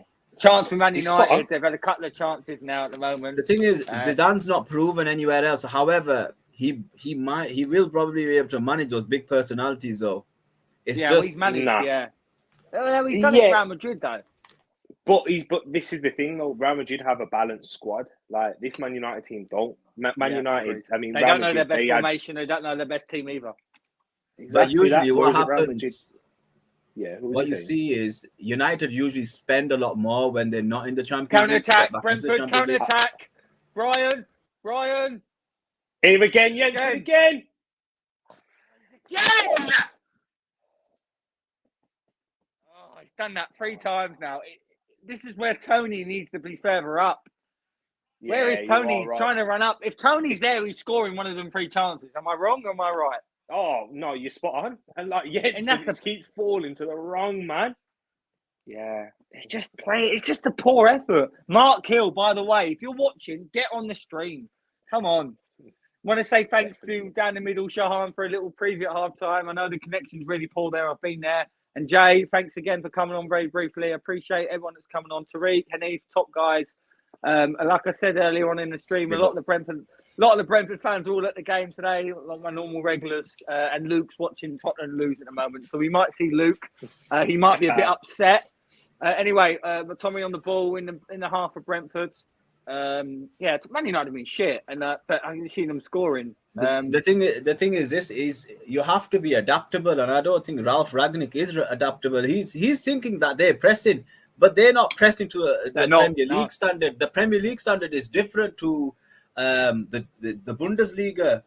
So he's a bit like Tuchel, stubborn. These Germans are stubborn, man. Hey, it's the clock stubborn. In good news, Harvey Elliott back. Liverpool. He's a top player. He's going to be an absolute class player.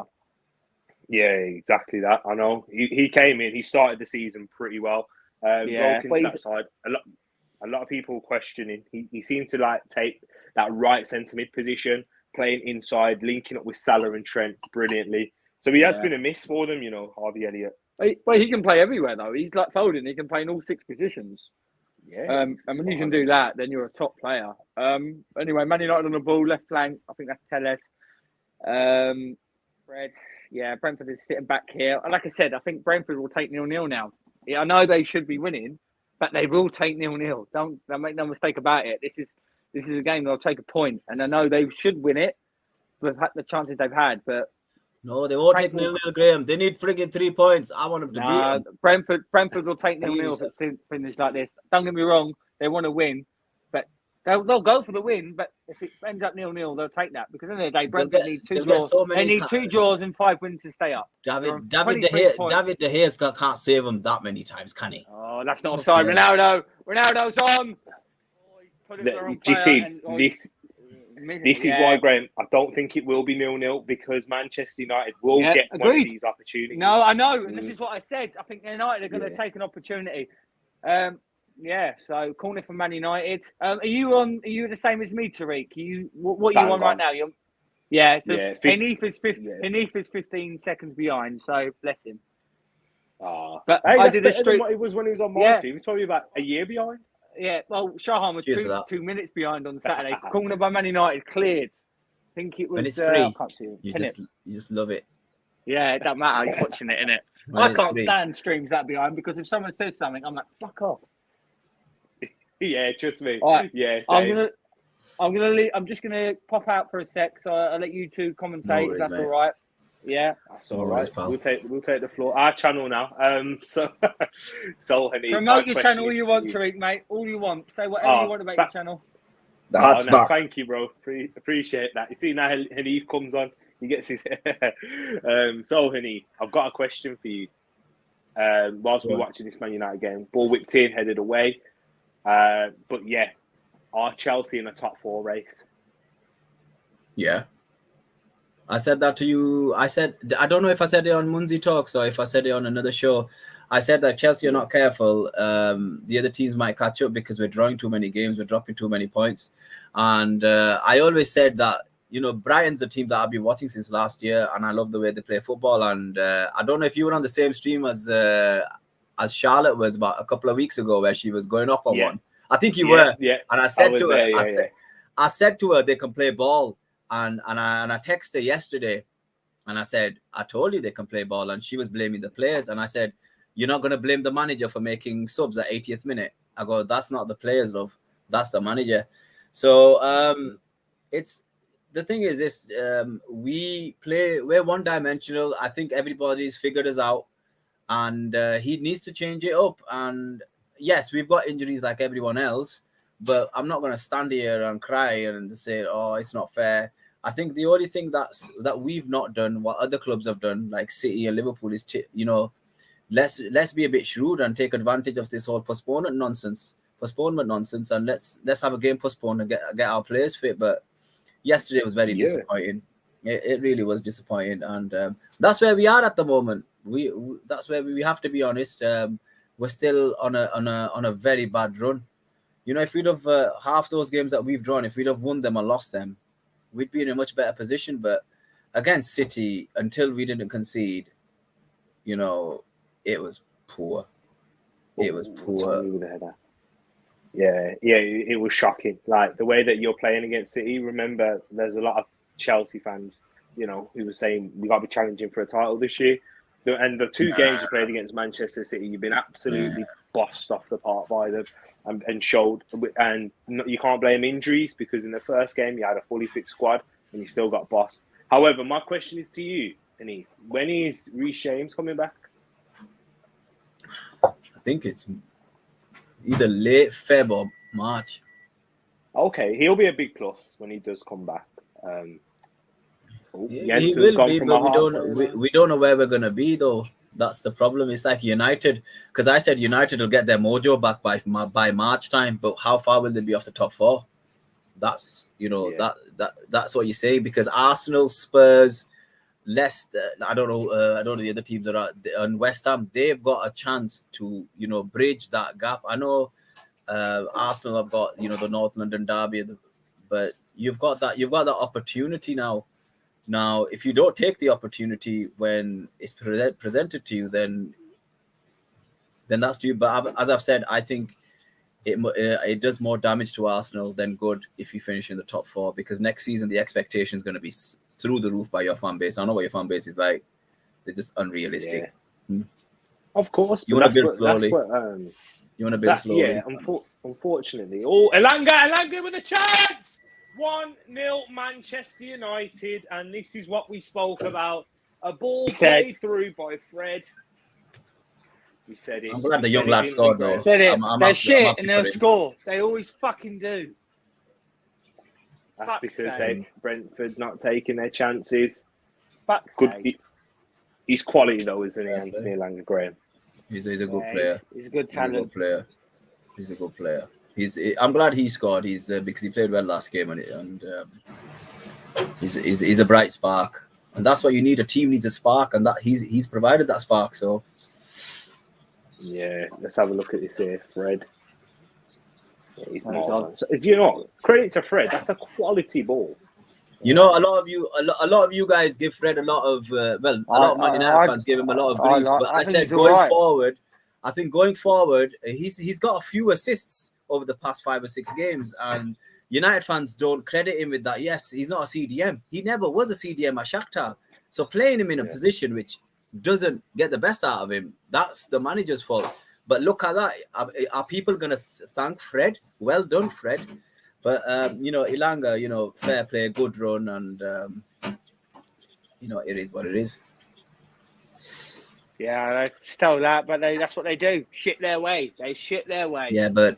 Yeah, but there's a lot of time left, though, Graham. It's not 90th minute. It's 54th minute. There's a lot of time left. This United team will capitulate after 65, 60 minutes. 65, 70 minutes. Yeah. That's what they like. Take their chances. Yeah, but Man United, you might say, but Man United will have confidence from leading now. Come on, Brentford. They need a goal. We saw against Villa. Here we go. Janelle, whip it in. Whip it in, Janelle. Oh, just too high. Too hard. The control by Elanga was beautiful. It's a great goal. It's a great goal, and it's good for United that a youngster scored, because they're lacking that youngster talent at the moment. I know they've got Greenwood, but you know, I've said in the last couple of weeks, you know, your strikers are like. I think they're burning by him out. age of- They're burning him out, ruining him. No, but they're not Ruining playing him. them all, are they? That's the problem. No, the Green was playing, but playing Oh, the wrong yeah, position, okay. right? They're Side. They're ruining him. They're He's a ruining play him. striker. He's a striker. He's the future for them. They're ruining him. They're ruining him. And United could get a couple there. United could win this now 2-0. Easy. he might McTominay. McTominay, he's made hard work of that. I know. Keepers. I think the goalie should have done better then, but then I don't know, not for the goal, because I think he could have come out earlier, but that's probably being heavily critical, to be fair. No, I agree. You can tell he's not very confident. You can tell he's lacking match time and sharpness with how he's dealt with that there. Yeah, I think he was a bit hesitant. He was spraying for some decent forward passes. He's all right first half. I think that with goalies today, passing's not what they need to work on. It's your reactions and how you save the ball. That's what that's different. It's true. It's like you can tell he's thinking and he's a bit hesitant. Whereas a goalkeeper at their best is when they do it off natural instinct. It was good build up though. It was very good. It was very good. It was a good run. Good control. I've always said Fred's a decent player. I've always said he's better than McTominay, and he gets too much flack for me. Oh, look at that thing! Yeah. Oh, it's just on the legs. Bro, I tell you what, Brian's been the best player for Brentford. I think Brian's played awesome. Come on, Brentford, keep going. Hey, Fred's done well there. I think you. Fred, I don't like saying this. Anyway, guys, people watching this, Daddy and the Don. We got Hanif here from Hanif, who's on every show. As Munzi would say, the rent boy. I'm not going to call you that, Hanif. You know, you're a top man for coming on. And Tariq from Tariq Talk. Thanks for coming on, mate.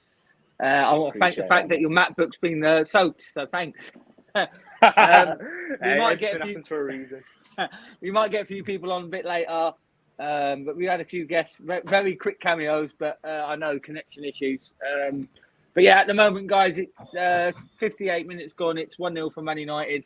We sort of all said that. Wouldn't be surprised if they scored, and they did. But again, loads of time left. Let's hope Brentford can get a goal. Not just because it's my wife and my family's team. In fact, I hate Man United as well. Anyway, Brentford are on the attack here. Jensen, whip it in. Oh, shoot! It's Bruno playing today. The wrong player again. It's just coming to the wrong person every time. Graham, I was literally about to say, if one of these chances falls to Tony, it's a goal. But even Brian, it's not even shown to Brian. It's been Norgard, it's been Janelle, it's been Jensen. Just Tony. They need to put Weiser in midfield. I'm telling you, Weiser. They need to change formation, make it 4-3-3. Yeah. Oh, yeah. I don't know if they do that though. They're really like that. No, I don't think they will. But I think he's very cautious because they don't want to concede. People will say this is a free hit for Brentford. It's not for me. They should have every chance to get a point from this game beforehand. Yes. Before 100%. Anyone that plays Manchester United at their home stadium should really get a point. Should. Yeah, no. With this United side. The moment that Scottish prick left, they were a different team. Hey, for real. Nobody fears United anymore. Yeah. That guy was he's different gear, Ferguson. There's only one Manchester team everyone fears now, and that's the Blue side. But you know what? If Fergie was still in charge now, they'll still probably win the league. He's that good. Something about him. No, I don't think he'd have a lot of these players. It was his man management. Yeah, it was his man management. It's like with Wenger, though. He's man management. He was different. He always said to the players, just go fucking play football. I trust you. And that matters to players. If someone came to me and went, just go play, I know you're good enough. I'll be like, all right, I'm good enough. And then Fergie's a bit different. He'll be like, if you play shit, I'll tell you about it. Chance, Ronaldo, 18-yard box, blocks. But you know what I mean? They were both different, but they both were effective in their management styles. Fergie was just Fergie over. He'll fucking tell you about it. You didn't want to let him down. Chance! No, Tony, you should have run! You should have let it run! Why did he try to run? They're getting closer. Listen, it's coming. It's coming. Brian's been it's coming. Don't you worry, lads. It's coming. There's a lot of time left. It's coming. No, it's not coming home. Stop that, honey. It's coming home. It's coming to the community stadium. There's a lot of time yet. I've been there a couple of times this year. It's a fucking fabulous stadium. Is it? Yeah, lovely. Yeah, it's very You've- similar did- to how Arsenal lay out. It's very similar to how Arsenal lay out. Oh, Like yeah, the back bit. Yeah, It's I'm like a going to the smaller game on Emirates. Sunday. I'm going to the game on Sunday. I'm going Burnley at home. Are you? Nice. Yeah. Where you sitting? I'm sitting North Bank, but top tier, and I'm also going to the game against North Brentford. I've already Here- got a chance, here we chance, go. chance, 2-0. goal. 2-0. Game over. Not much, really. What did you say, Hanif? It's coming where? Already, there's a lot of time left yet. That's it. That's what happens. That's the quality in it. That is the quality. That's what happens. It's United going forward. They've gone up a level. Defensively, they're still dead, but going forward, they're still a force. Yeah. If you're the opposition team and you don't take your chances against this, you're always going to be there. And They're always in the game always as long gonna as be- it's 0-0. Yeah, but Tariq, this is what United's season's been like all season. Teams haven't taken their chances. Their season's been like that all year. Is Greenwood offside there? I think he Maybe. might be offside. Offside. Yeah. Looks like he's ahead of the ball to me. Yeah. Well, I'd have to see the side angle, but he looked pretty far forward. Let's have a look. No, they're not looking at it, so they obviously don't think it is. To me, that looks. He looked ahead of the ball. Yeah. He looked like his knee was ahead of the ball. Surely they're going to be looking at that with lines. It depends on the line, innit? The Manchester line says onside. No, it's given. Yeah, it's 2-0. Yeah, it's been So- given. So with the phase of That's play, it. he was. Yeah. That's sorted. And it's still 2-1 to Leicester, by the way. You guys are heavily linked with Tielemans. Yeah, in the summer. Yeah, that's it. It's more of a summer job, that is. Well, whose Change place Take does he Tielemans take? in the summer for sure. Whose place does he take? in Centre that? mid. He's a centre mid. We need a centre mid. Is he? He's a centre mid. He plays he's number 8. He's box to box. That's what we need. Centre mid. He's not a number 10. He's a number 8 who can play as a number. He plays the centre mid. He plays in the middle with Ndidi for Leicester. Yeah. And Maddison's the number 10. Yeah, Madison's number 10. That's the game. Yeah, for me. you'd I look think Brentford- Tielemans at Chelsea. Yeah. I'll take anybody Well, at you- Chelsea at this moment in time. Goal scorers would be We've preferable. got We need Mohamed El Neni. wingers. um, I said we need like a superstar winger. No, you can give me that. What's that Brazilian called again? Martinelli. Leave Yeah, I'll take Martinelli. him.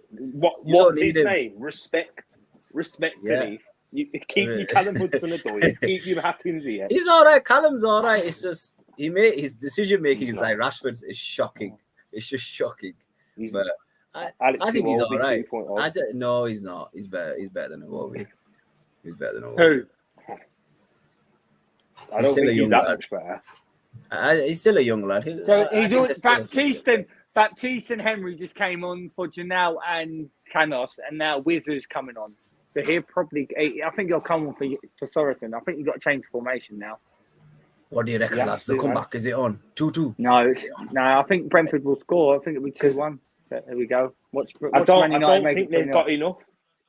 I Nah. don't think they've got enough to score the 2 goals anymore. That's what when I went 2-1. Do you know when you suddenly regret what you say?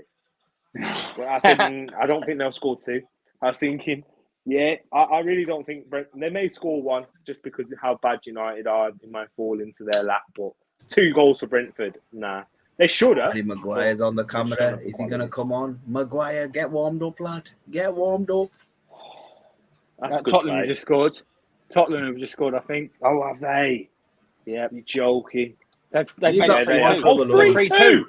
3-2. They've scored 2 goals.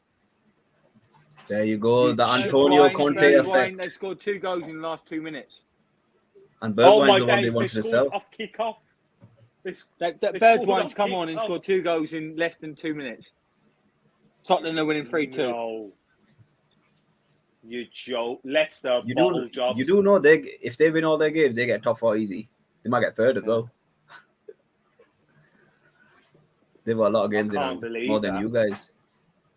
Oh man, get Luke on him. I don't want to see Luke. He'll be on in a that minute. smugness. He'll be on smiling, that smug smile. I can't At the believe moment- that. At the moment, it's 67 minutes gone. It's 2-0 for Man United. Yeah, it's very similar to the Villa game. Looks like it's over, but let's hope Brentford can get a goal here. Just don't see him getting two personally. know. But there's a chance. Brian, can he whip it in? They play well, Brentford. It's just been that 10-minute spell. It's been a 10-minute spell. It's what you expect. Chances. You know, if they would have United scored those chances, if they would have had a couple of goals, they'd have probably got more against United. And that's football. If you don't take your chances, that's what happens. That's it, especially when you're not the favourites. As if Leicester did the Spurs. Yeah, I can't believe that. I can't believe they scored two in like literally a minute and a half. I think it was. Yeah, but same player, Bergwijn, who wants to apparently is going to leave. Well, he's come on and got you the win. So I can't believe that. I cannot believe it. Leicester City, get out. See the thing about you Arsenal fans, man. Let it go, man. They've won. Get over it. You're having a good season. Get over it. I'm not worried. I'm not talking about Arsenal. I just don't like Spurs. That's all. Don't like Spurs or United. They've got a world class manager. I don't like, That's exactly. the difference. A world class manager. You can't put the manager on for this. I'm sorry. You can. I can. I can. I can. Nah. No, it's the. This is where. I'm sorry. This is where the manager. This is where the managerial appointment, like whoever people think he's the manager, is overhyped for me. Like I think managers do get overhyped to a certain extent. Yeah. In terms of like Man City, are this good because Pep Guardiola is a good manager and they have amazing players. Liverpool have amazing players. I got a guest to bring on. Big up, Luke. You wankers. Oh, fuck it. I've never seen any. Well, I mean, not since Ajax. I haven't seen anything like that. That was insane. Look at that, showing Talk now. to me, man. We didn't even know you scored the second. I just looked at it because why? It should be full time. And I went, oh, they've scored. Oh, they've scored two. Literally from the kickoff of the second goal, we nicked it back, ball through to Bergwijn, and I thought he knocked it wide. He knocked it past the keeper. I thought he knocked it wide. It come off inside of the post and in. I can't believe what I just watched. Regarding this game, Brentford should have scored 3 goals in the first half. Man United were awful. They started the second half good, but Man United had that 10-minute spell from 15 minutes and then they just got 2 goals and Brentford is stunned. Yeah. But that's how it's gone here. I know you've been watching Spurs get lucky like normal. I'll take it. How was Monday Talks, Luke? Did you enjoy it? I did, yeah. Yeah, it was good. It was good. Luke, talk to me. Like, what was your feelings after the second goal, and then to see that? Like, did you celebrate the equaliser? I was shocked with just the equaliser. I was pretty shocked. I did celebrate. I thought, okay, well, at least it's a point. I'll take a point. I mean, if I'm being honest, and it's not me as a Spurs fan, we were the better side on the day, but we had some silly mistakes. I mean, it was a quintessential Tottenham performance, to be honest.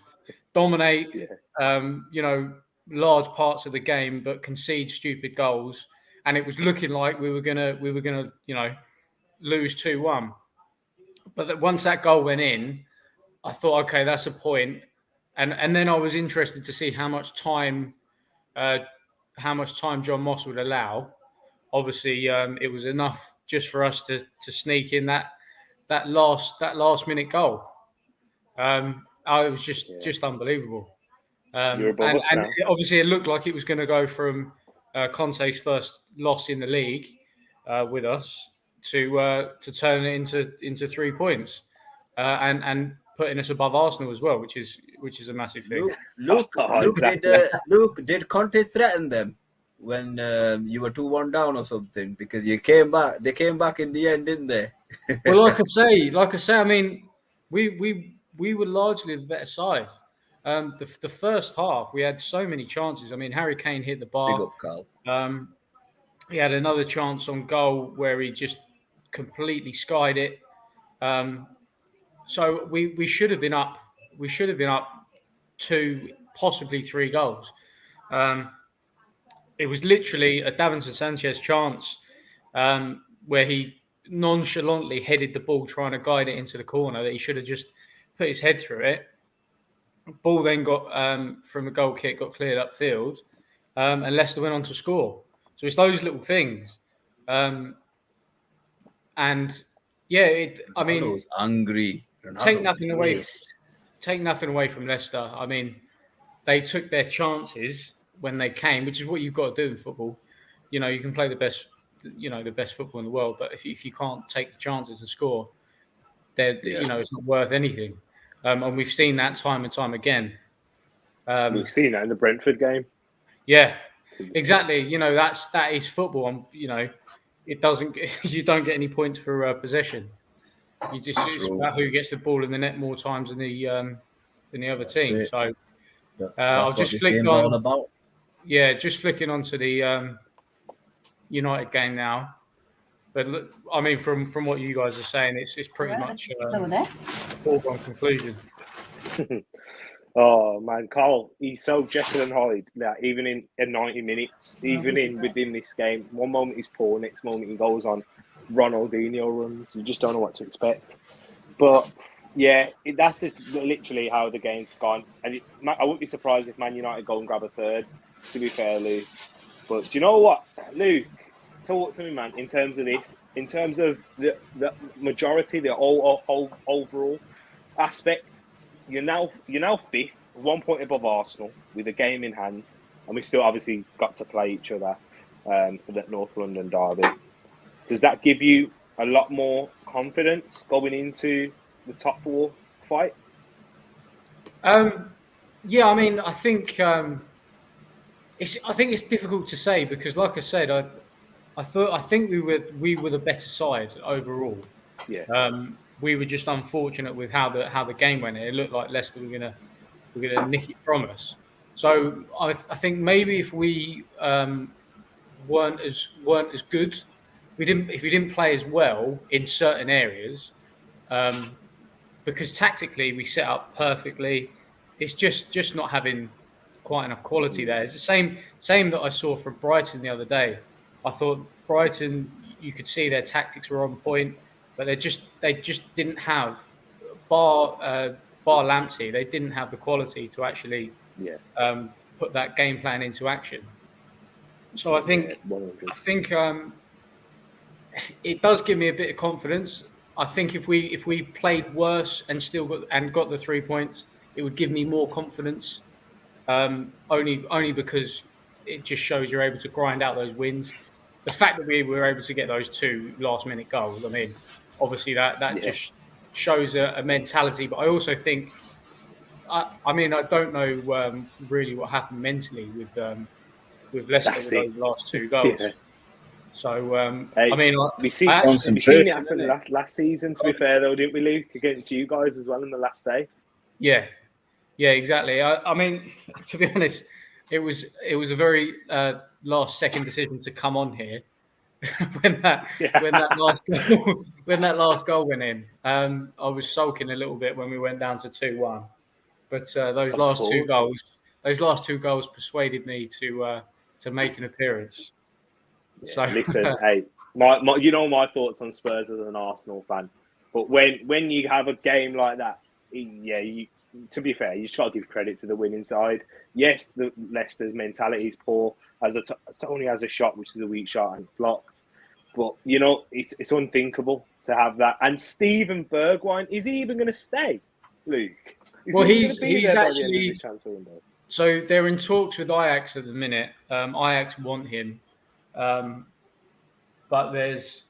I'm not sure if it's his contract that's the issue.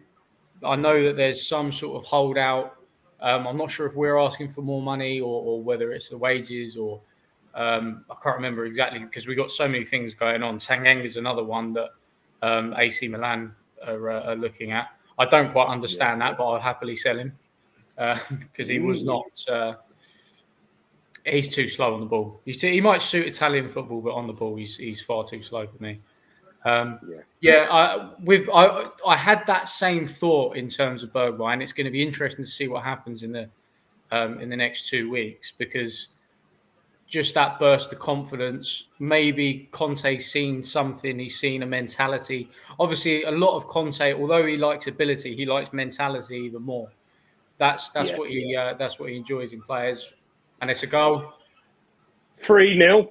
3-0. McTominay goes on a mad run, Carl. I'm sorry, Carl. If you're still here, Carl, I'm sorry. 3-0 Man United. Quality. Guys, after the full time, we'll talk about both teams. But at the moment, unfortunately, Man United are now winning 3-0. That will probably be it for the game. Do Man United deserve this, guys? No. Not the first half performance. But you don't take your chances. That's what happens. That's football. It's that bit of quality, Graham, man. He might be off. You never know. Let's wait. Is he off? He's off at the moment. He's still off. He's on now. He's well on. He came on at the end. He was off for a lot of that. We do have another guest coming on. It's Carl Draper, the guy who's been commenting. He is a West Ham fan. Carl. Hello, mate. What's happening? You all right? Yeah, you're right, mate. How are you? Big up, Carl, man.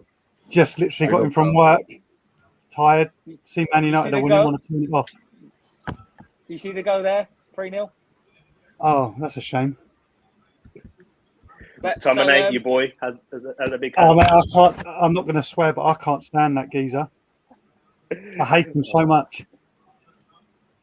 He always scores against us and West Ham, so I hate him.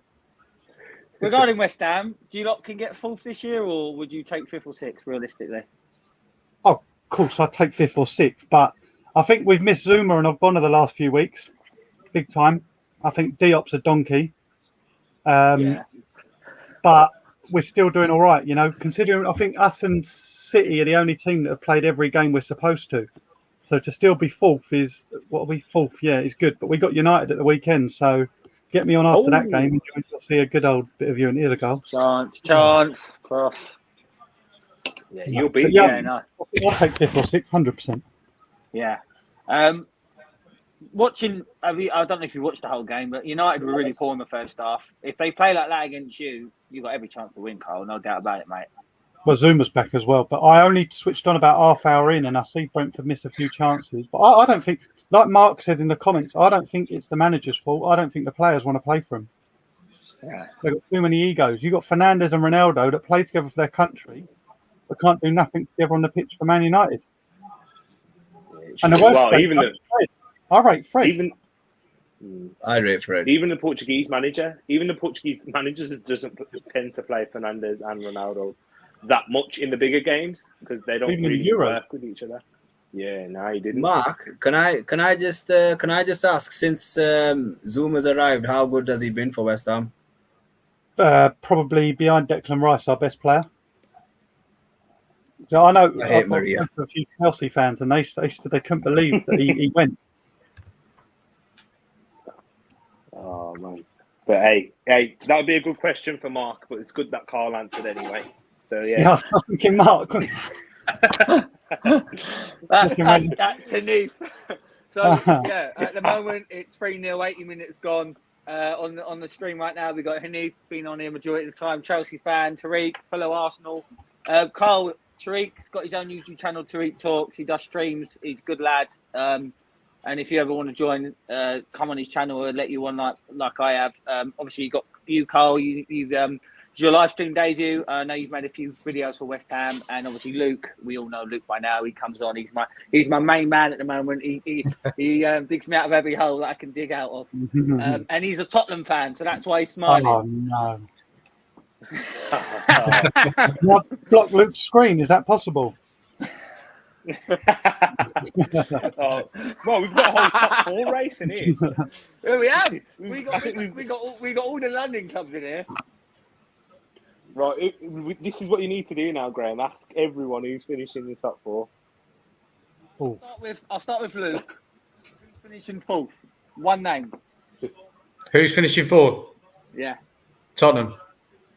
Carl, who's finishing I 4th? don't like this already. If we stay injury free and sign a striker, West Ham.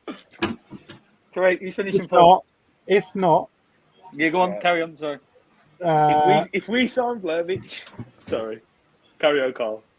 no, yeah, I'd say if Zuma stays fit and we sign a backup, we'll get 4th. If not, I think Arsenal will get 4th. Yeah. If we sign Vlahovic and a midfielder, whether it's Arta, whether it's Bruno Guimaraes, then we smashing Tottenham out the park, right? And that's all I care about. I think that's another question to be asked at the end of the window. The window's going to say. Who gets 4th? Manchester United. I've been saying United the whole time because they're just shit and they get there. But you know what? Fuck it. Stick my neck out. Arsenal. Yes, we got him, ladies and gentlemen. We've got him. We got me finally, guys. 82 minutes in, live stream here. Second watch along. My guests, Brentford are currently losing 3-0 to Man United. That's unfortunate. Brentford should have took their chances. Corner in. It now comes to Baptiste. Let's see if they can get another goal. That's a great goal. So Luke's gone for the time being. We might be back for the post show. After the game, we do about 30 to 40 minutes just talking about the game. We'll talk about Tottenham as well. Luke will be back. Like I said, guys, you're free to come in and out where you want. You don't have to stay whenever you want to leave the stream. You're more than happy. I know Tariq and Hanif are stuck with me, and I prefer them to stay. But Carl, I appreciate you coming on, mate, making your debut. Just a quick thing regarding West Ham. Jared Bowen, will he be there in the summer? 100%. You don't think he'll get a big move? No, I don't think he's that way inclined. You look at what he did at Hull. He was he done it in the Championship for 3 seasons. I think the players at West Ham, they respect Moyes. I don't even think Declan Rice will leave if we get top 5. Oh, I don't know. I wouldn't blame him. Like for 3 years, I've been very salty. I've been saying like, look, Declan won't leave. Like he deserves it. He is the best at what he does in the world. I'm telling you, I watch him week in, week out, and there's not a holding midfielder that does what he does in the world. He's even. Are you saying he's better than Fabinho? Yeah, I do think he's better than Fabinho. Yeah. What about only better than Rodri? What about Rodri? Yeah, because I think they're very good at sitting in. But you watch Declan Rice, he just breaks out, and you can't get him off. Look at the Euros, the final. Even the Italian manager said when Declan Rice was taken off, they knew they'd won that game. Because he just picks up the Chance, goal! Way. Who Come scored? on. Is that Ivan? Finally gets the goal. We'll take that. Hey, Confidence. how many times have we said this, Graham, in this game? He got the If chance. the chance falls to Tony, he will score. He's got to score. But yeah, it's 3-1. Sorry, Carl, interrupted you, mate. Carry on, buddy. But yeah, I don't think Bowen will leave. I think the only team that might go from is Liverpool, but he won't go there if they've still got Salah and Mane. He won't go nowhere to sit on the bench. Yeah, no, you're right. What about Ben Rama? Frustrating for you lot because he's showing what he's got, but is he struggling with consistency? I don't think he's what one thing. Like I went on a West Ham podcast last week, and I said the thing that frustrates me with look, I'm not going to slag Moyes off because what he's done at West Ham is phenomenal, but he changes things too much. So like we will always play a 4-2-3-1, but some weeks it'll be Bowen on the right, Fornals in the middle, Ben Rama on the left. Fornals on the left, Ben Rama. Ben Rama is best, and Antonio is best when Ben Rama's sat in the number 10 role, just behind The the striker. comeback's on. There's enough time. He's got a free role. He just picks the ball up, but when he's out wide, he's not got the body to beat players. I've seen Ben Rama live, and he's that sort of player. He's got that ability to change the game, and even in this league, he has that ability. He's 100%. got that quality. I'd love him at Arsenal. I'd love him. Do you know where I was just about to say, put him in Arsenal or that Chelsea 11 and hit just number 10, say, look, go on the pitch, do what you want to do. There's Chris McMahon. And just pick the ball up and run. Antonio, when Ben Rama's got the ball, stay on his shoulder. Because they'll just flick the ball. I've seen live. And do you know who he reminds me of? And you'll find this very strange that I say this. but Jack Wilshere in his prime. Jack Wilshere, Really? when he played in that number 10 role at Arsenal, Yeah, just used to pick the ball up, and he just didn't lose it. yeah. If I, he didn't I get love him. injured, Ben Rama's probably my favourite player. yeah, I love Ben Rahman because I saw him for Brentford, and I just loved the way he played football. I love players like that, arrogance about him. When you've got that quality, you know what I mean. It ran through him. But they're the players that you can't tell them what to do. You just say, look, you're playing here, do what you do. Yeah, just do what you do. Oh, that's what you. But Moyes wasn't doing that last year. He was asking too much of him. Just let him play football. Just go play fucking football, and he'll But the play thing football. with Moyes he's very cautious. Like we haven't had a striker for 2 seasons. Yeah, and that's probably what costs you. You need a backup striker. Exactly. But look at Vlasic. We signed him. He didn't play any more than 20 minutes for the first 3 months, and we're all sitting at home going, "What the fuck are you doing?" Like, this guy's really class, and now he's starting to breed him in. So, and then Lanzini's playing well as well.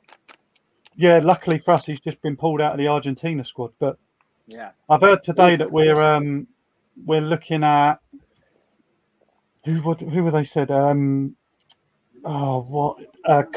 from Marseille. Yeah. Oh yeah, Boubacar. 5 million because he's out of contract, and also Matt Phillips and Origi. Because there's this guy, I don't know if you've heard of him, West Ham fan, ex-West Ham employee, his name is. He's on Twitter, and they run a Patreon West Ham Way, and he gets like all inside information. So like he gets the teams early, so you pay like £4 and you get like a weekly podcast and like an exclusive transfer update, which no one else gets. Yeah. So he said about this morning, Nat Phillips Moyes is a fan of. But I don't think we need to go. If Zuma's back, I'm happy with Dawson until Connor's back. Yeah. But it's a corner for Brentford here. Sorry, I'll just interrupt. Let's see if they can get another goal back. Hello. To the goalie. Chris McMahon, a couple of comments. Champions of Europe, you lot will never sing that except Knief. Talk about disgrace of an Arsenal football club postponing every games every week. Only one. Well, 2. I think one. No, one. Who does Chris support? He's Chelsea. He's one of the lads on my channel. He's a Chelsea fan. Carl knows Chris. We used to play darts together. That's how I know Carl. We had some mental yeah. Just going on this, Man United. Will you take anything from this for the top 4 finish, like fight, or is this game irrelevant? Are they still not going to make it? I'll start with you, Tariq. Who, Manchester United? Yeah. I mean, if they can lock their way through, definitely. But they will come up against better teams than Brentford, and Brentford have been the better team. If we're going to be honest, the 3-1 scoreline flatters Manchester United. So yeah, I don't think they will. I think it's too much to do. They won't make any signings in that midfield in January. So I don't think they'll make it. Cole, I've never spoke to you. How impressive have you been with Brentford since they came up? I used to go Brentford all the time as a kid, and I've got a soft spot for them. I think they started off very well. I think they beat Arsenal, wasn't it? Was it Arsenal first game? Yeah, don't remind me. But I was in Greece with my wife, who's a Brentford fan. Yeah. Oh, I know you know Laura. Yeah. So. Yeah, but I think can they complain? I think their objective was to stay up. No one probably given much chance of staying up with their budgets they got and all that. But I think they're right at home. They're a hard team to beat. Yeah. They've done us in the last minute. Yeah, away as well. That was a great result. I didn't see that coming, to be fair. Fuming with that. But that's the thing with West Ham. We're so inconsistent. Yeah. Look at the Saturday. Worst performance of the season. We just lose 3-2. But then the week before, we beat... you won 2 games convincingly. I can't remember who they were against. We won 4 on the bounce. You lost to us. We were, even that game. But we were the better team in that game. Oh, you were, but I remember the ref that night. Don't get me wrong. And I do think you probably would have scored if it weren't for the red card, to be fair. But we were better than you before that. But I get that. And we would have turned it round with him, but what's he done? Oh no! It's still 1-0, guys. 90 minutes gone. 4 minutes left. 3 minutes left. Go on, sorry, Carl. The refereeing in the Premier League is probably the worst in Europe. I've never seen anything like it. It's embarrassing. They've got a computer to help them, so why have a referee on the pitch? Yeah, exactly. If they can't see decisions that are being given, you know what I mean? But even when they use the VAR, they're terrible, Carl. Yeah, well, I Exactly. think that's the worrying thing. It's only highlighted how bad the standard of refereeing is because they're going to the monitors, or I mean, they've got the VAR. They're looking at an incident multiple times, multiple angles in slow motion, and they're still coming out with the wrong decision. So if they're still coming out with the wrong decision, how can you expect them to make the right decision at full speed on the pitch? I just think it's only highlighted how bad they are. But the problem is that they all have each other's backs, and they won't be out anytime soon. Even Peter Walton when he's on BT Sport. Oh, don't get me started on Peter Walton. Fucking hell. Oh, he's in. Chance. Oh no, God. I I mean, I just at want to. least he Oh, doesn't sorry. sound as ridiculous as Clattenburg. Yeah. Go on, Henny. I just wanted to. Obviously, as a grassroots referee, I just want to say, the next technological advancement that we need to see in the Premier League, and it should happen soon, is I think we should be allowed to listen to what the referees are saying to one another so we can understand how they view the game. Because how do you improve the refereeing if we can't hear them? Because fans might be able to support referees somehow, or clubs might be able to, make, these refereeing decisions easier for them, because surely it's got to come to a time. And I think as fans, we'd like to know as well, because sometimes when VAR is used, it's confusing. I remember when it was first introduced, and I said at the time it's going to take 5 years for us to really get an understanding of VAR and how it's used, and we understand the officials and how they use the technology. But until and they do it in the Australian League, why can't we listen to what the referees are saying?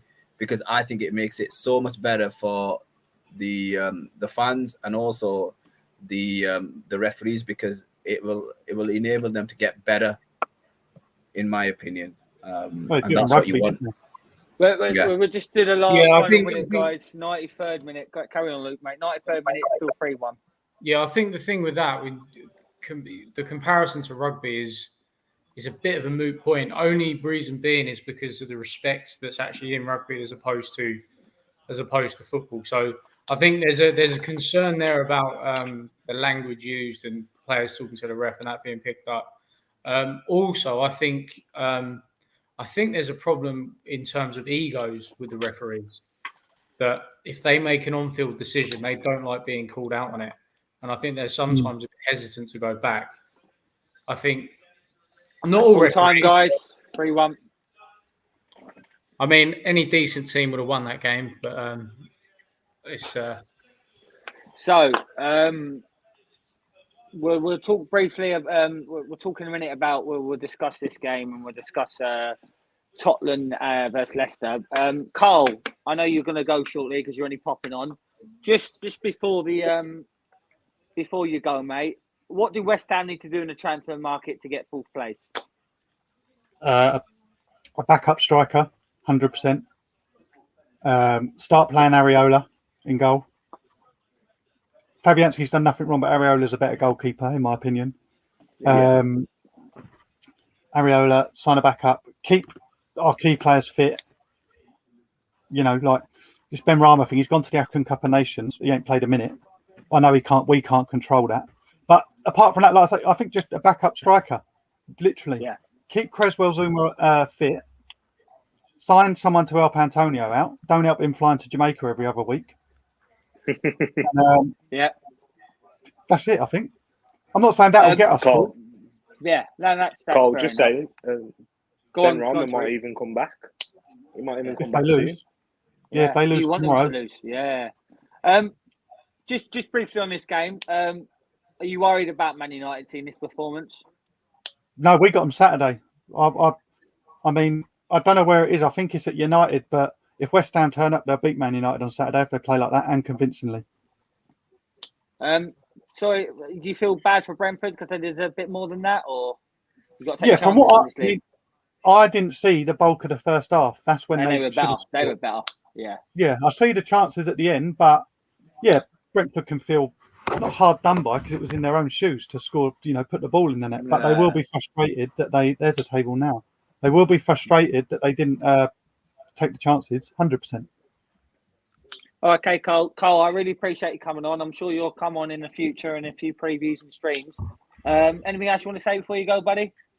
No, all good, mate. I've got to go off and sort some bits out. So, yeah, let me know when you're next on and I'll jump on. I know, Cole, obviously, Tariq, top corner, he's got his own channel. I'd love to get you on there. I know he's a West Ham fan. He'll probably want to hear what you want to talk. So I'll sort you out with him. For sure, man. Yeah, definitely in the future, mate. But Cole, thanks for coming on and we'll see you soon, buddy. No worries. Take care, boys. No, nice meeting you, Cheers. Cole.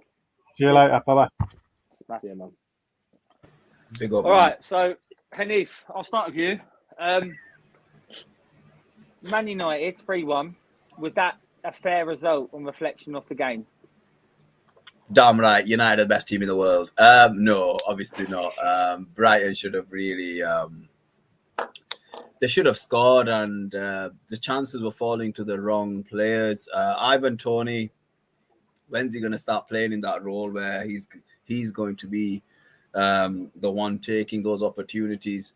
And, you know, Brighton are going to feel hard done by, but it was a fantastic performance. I think they know that majority of that, about 60% of that game, they were the ones that had the best opportunities. They were creating through Manchester United. And I think that gives every other club, especially in the top half, you know, a lot of confidence knowing that if Brentford could get through them, then our lads will be able to get through them as well. That result has papered over a lot of cracks at Manchester United, and they didn't deserve anything from that game, because if Brighton scored a couple of goals in the first half, their heads are down, and United, in my opinion, would have conceded more. But if you don't take your chances, then this is what happens. United make you eventually pay because they have the quality on the pitch, and they showed it. You have to give United credit because they were conceding chances, but they're the ones that took the chance, and eventually this game is all about goals. The team that scores the most goals wins. It's as simple as that. And you have to give United a little bit of credit as well because they've got over the line. But I think, you know, Tottenham, for Luke, Tariq, Graham, you'll all be looking at that game thinking, you know what? I can't wait to play these guys because I think we'll be able to take them. Tariq, Yep. well, Brentford feel gutted that they didn't get anything from that. 100%. When you see the chances that Jensen has had in the first half, I missed the first one, but I saw it on the replay. And none of the strikes were any convincing. De Gea has made wonderful saves this season, and he has been Manchester United's player of the season. However, tonight the saves that he's making are pretty mandatory saves, and that's where you have to look at Jensen and say, "Well, you need to be putting your dinner away." I don't care if you're not a striker; you're a Premier League footballer who's a midfielder right now. And if you're going to stay in the Premier League, I'm not worried about Brentford, but if you're going to try and establish yourself, when you get 4 chances in a game, at least one of them has to go in, at least. And even the other 3, you're still going to start complaining. And the chances Brentford had, Jay's going to be gutted when he was coming in at halftime. He was coming in nice. And what was the other brother who was at the game? He's Man United fan. Oh, is he? Oh, Yeah, okay. So yeah, he's going to be coming away happy. But it's just gutting really. And the second half, you could see that their concentration waned a little bit as the game. And when you do that, and when you allow a side like Manchester United with the quality that they have, unfortunately, they don't dominate games, but as long as they're in the game, we saw it, didn't we, Graham? We said it though, didn't we? We did say it. Yeah, we were saying throughout. We did. We've seen it when Arsenal went up to Old Trafford. So we were the better side and they won. His quality. Yeah. Luke, I know you didn't see the whole game, but we sort of told you how it went. Is that what United do best? Play shit and win? Would you worry about them pipping you to 4th or 5th at this point? Well, I mean, it's certainly what they're doing at the moment. Is they're managing to grind out results. I mean, we saw it not so much in the game in the league against Villa, but at least in the cup against Villa. I mean, it's one of those tough ones that as a fan, it's on one side it's difficult to watch because you want to see your team play good football, but at the same time you've always got to be happy with 3 points. This, like Tariq was saying, I mean, with United, with any team that's top 6, you always have to take your chances. There's always whenever your chances go missing, whenever you're missing your big chances. Whenever I'm watching it anyway, I always feel uneasy against those teams. I mean, any team really in the Premier League, I always feel uneasy when chances go begging because they don't always come, and you have to take them when they're there. And especially against United, although they're not gelling as a team, they've still got individuals there, and they can still hurt you. And that's exactly what they're doing. And as long as they're doing that, I mean, there's no real cause for complaint, I don't think, from the United fans because there's a lot of United, I mean, there's a lot of United fans that are still living in the Ferguson days, and they are long, long gone. You will never have another Ferguson. They're still trying to find that, and that was a moment in time. But they need an element of realization about what's going on in their club, and say as long as they're grinding results out. Obviously, if they don't get top 4, that's got to be a disappointment because Man United should be a top 4 side at least. When you look at the money that's generated and the size of the club, United is still a massive club, but they aren't the monster that they once were. I mean, I'm rambling on a little bit, but it's just one of those things. You've got to take your chances against United. They will punish you at some point. Very rarely do you see them completely dominated. Hanif, come back to you. Brentford will be licking their wounds after that performance. Are you worried going forward, or if they play like that, then they'll stay up comfortably? Nah, they'll stay up. They're too good. They've got a very good manager. When you've got a very good manager, in my opinion, they tend to keep the teams up. And there are teams that are much worse than them. You've got Burnley, Norwich, Newcastle, Everton. I don't know. I'm missing one. I can't think of. Did I say Burnley? Watford. Watford. So I think they've got a nice core of players there. I think obviously me and you highlighted, Graham, that the full-back area is something that they need to improve on in the summer if they survive, and possibly a midfielder. Keeping Tony there is going to be massive in the summer. But I see the ingredients of a very good team that we will judge next season. Let's see if they can survive next season. That will be more important for them because this season, I think they were the surprise package and they've lived up to that name. And in terms of performances at home, Arsenal fans know better than anyone. They're a force to be reckoned with. Tariq, I know they lost, but Brentford surely should take something from the performance, especially in the first half. Yeah, usually you get with 2 types of fans, that you get the ones in Brentford, in a team like Brentford who has just been promoted. You get ones that are enjoying the ride, whatever happens, whatever will be. And then you get other ones that look at things in like isolation. But overall, a lot of them, the majority of them will be happy with that and will be happy with the fact that they're competing with a juggernaut in terms of revenue and the size of the club and all these different factors against Manchester United and feeling and having that little sense of disappointment. It's kind of mad. Imagine how we felt as Arsenal fans when we Man City, when we lost their man. Exactly. So for a club the size of Brentford, they are the best run club in the world, in my opinion. I know that's a hyperbole, that's a hyperbolic statement, but for me, that's just when you look at the pound for pound players, the revenue, the turnover, the sales that they make, the fact they're in this position, it's wonderful. And they're going to be disappointed about tonight, but looking forward to in the future. As Hanif said, there is 4 worse teams, potentially more than that. We'll have to see how the course of the season takes them. But next season, by the way, we see this a lot, second season syndrome. They're going to have to recruit properly again because I think Brentford may struggle next season. It's this first season playing Manchester United for the first time in their home stadium. The atmosphere is rocking. But what are we going to see next season? That's where the questions are going to be asked. They'll be fine. I wonder do you guys agree with me on that? Brentford next season, Sheffield United kind of thing. I was just going to say, I said Sheffield United had a fantastic season a couple of years ago, and I said, I banked them. I said they're going to finish bottom, they're going to be awful, and they were. Now, my question to Luke regarding Brentford, we will stay up this year because I think they're good enough. If they keep this same team, are they relegation bound the next year? It's the transfers that they make in the summer vital for them to stay in this league. Yeah, I mean, transfers are important. The thing is you know, you're relying. There's an element of luck that you're relying on if you keep the same players and don't recruit. Keeping their core players is key. It's key for any side that comes up. And yes, they do need to recruit in certain areas. They need. I think the main thing is depth.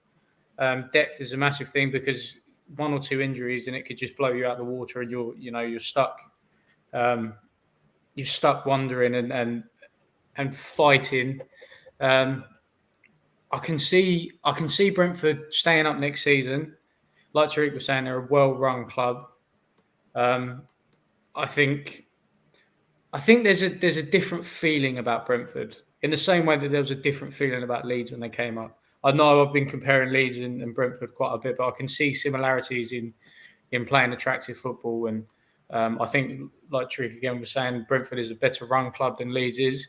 But there's a different feeling about it. It doesn't feel like any of the players are looking for something more. They're quite happy where they are. They know that they're in a team that suits them. And that's another thing as well. I think there's too many players that fit within a system that sometimes their ego can get the better of them and they think they deserve to be somewhere else.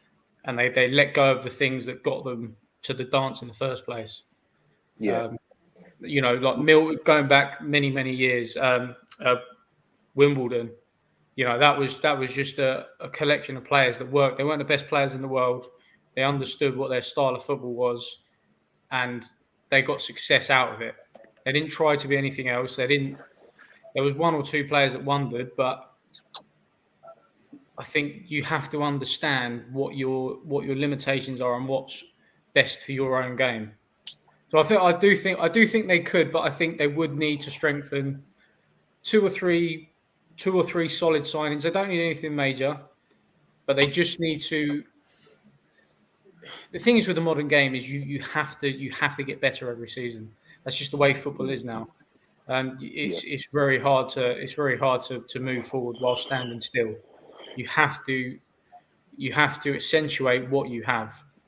And it's going to be interesting with the teams that come up as well, because it's looking like Fulham's going to come up. They're a strong team, and what goes on there. So I can see them staying up, but I think if they don't make any signings, they're going to be flirting with relegation. Yeah, no, I think that's a fair comment. I think that's a fair comment. Go on, Tariq. Yeah, just one sort of objection. Sorry. Well, not objection. That's I'm right. not the court. But basically, yeah. The one thing that I would say, and I think you're right, that they will flirt with it. I think we saw something similar, not just with Sheffield United, but Heath will be very clued up on this with Huddersfield. Huddersfield was another one that, because I thought Huddersfield would stay up for a little bit longer than they did. And it is, again, this second season syndrome. I think from like a board point of view and an owner's point of view, it's very easy to get sucked into believing that your team is better than it is, and that you don't have to make those signings. But in the modern game, like I said, it just has to be done. You have to make signings, particularly at that end of the table. I mean, we've seen it at the top end and we've seen it at the bottom end. You can, if your team's strong enough, you can stay around mid-table for 2 maybe 3 seasons without any exceptional signings. But sooner or later, it's going to catch up with you. I think Burnley is a good example of that because they've never really spent big. they've never really bought well, in my opinion. They bought a similar type of player, big, strong, and someone who's aerially who's aerially dominant. Even though Sean Dyche this season has tried to change the style of play, especially at Man United. When I saw them, they were playing it on the floor, and to be fair to them, they were playing better than Man United in certain phases. But I think Luke makes some valid points because the game's not stale, and you have to move with the times. As Chelsea fans, we're very fortunate that we have an owner that's willing to splash the cash now and again, especially go big and buy several players and rebuild in that moment, and then obviously everybody else rebuilds within their own budget constraints. But in terms of Brentford, I see a very good manager. I see him pretty similar to Graham Potter, and I think when you've got a very good manager who you're willing to support and back, I don't see why Brentford can't stay up like Brighton. I know you boys don't like it, but that's just the way it is. Look at the way Brighton play ball. Fair enough, they're not the best team in the world, but you know what? You can't ignore the fact that they do play really good football. In my opinion, they've got some really good players that would make our teams, and they're definitely a team to watch. I'll just go to Man United briefly again. Now, I'm going to go apart from... Hang on. I'm going to go away from tonight's performance. I'm going to talk about... so Tariq, you've got to go. So, Tariq, thanks for coming on, mate. Anything else you want to say before you go? Anything? Yeah, disappointing that Spurs and Man United won. Apologies, Luke. But, you are honestly, you are my favourite Spurs fan. I don't come across many, but you are, so I can say that. So I'll take that. Tariq. Thanks, Tariq. Thanks for coming on. Appreciate it, mate. Appreciate that. Thank you, buddy. See you later. Nice to see you again. Take care, guys. Big up, bro. Everyone in the chat. I'm going to ask a question to you two quickly, and then we're going to talk briefly about Tottenham Leicester. Who's going to be the next manager for Man United next year? I'll start with you, Hanif. Who do you reckon it's going to be? It should be Ten Hag. Or one of the German managers that's up and coming, Marco Rose or someone like that. That's who United should go and get. I think you need to get a manager that plays a certain style. I think you can see it at Ajax, and he's got a certain level of success, especially in Europe. So I think Ten Hag fits that bill. Obviously, they're heavily linked with Pochettino because of what he did at Spurs. But in my opinion, he didn't win a trophy. He couldn't even win a cup. And obviously, I'm not saying he's not a good manager, but this is Manchester United level. This is the top level, and they should go for a top class manager. But fair play to Spurs. If it wasn't for their director of football and his Italian connection and his so-called mate, they would not have got Conte in any possibility. But that's what United need to do. They need to go get a world-class manager. And there are a few out there which they can attract, but their ownership is a major issue, and this is why United fans are suffering. And I think it's next season where it's 10 years without a league title for Manchester United, and I pray that it continues. Luke, who do you think will be the next United manager? Rafa Benitez. No, I think. Like Hanif was saying, I mean, I think they're going to push for Pochettino, but PSG aren't going to let him go. I know I'm a Spurs fan. I don't think Pochettino is the best manager in the world. I think he's a decent coach. I think he lacks that tactical awareness. He doesn't make substitutions at the right time. In terms of availability, I think Ten Hag they've got to go for.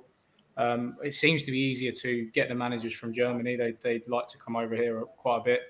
I think I would agree with Ten Hag, to be honest. Especially when you're looking at that level. The problem with United, like I was saying, is they are a big club still, and the fans won't be happy with anything but a name when it comes to a new manager. So they made a rod for their own back with that, where they could probably do better with a lesser name, but more of a tactician. But I think they'll push for Ten Hag, and maybe they'll be like Spurs and end up with Nuno. Fair enough. I'll go to you now, Luke, and then Hanif, you say what you want. I know you watched the game, Luke. What's your reaction to it? Yeah, it was mixed. I mean, at the end, it was something else. I mean, like I said, not since Ajax have I seen a finish like that to a Spurs game. Well, maybe West Ham, but that was going the opposite way. I thought we were the better team, particularly in the first half. Didn't put away our chances. Leicester caught us on the counter, scored a goal, fair enough. They took their chance, first shot and goal. Sat back a little bit. We managed to get the equaliser, and they managed to nick another goal. We were certainly possession. We had the better of. There was a lot of Leicester players sat behind the ball, but it come from the second equaliser came from. It was lucky. The ball was bouncing around in the box, fell to Bergwijn, knocked it in the back of the net, and I just think that knocked the Leicester players back. They only had 2 minutes. I mean, it was really a minute to stay switched on and just keep possession of the ball, take the point.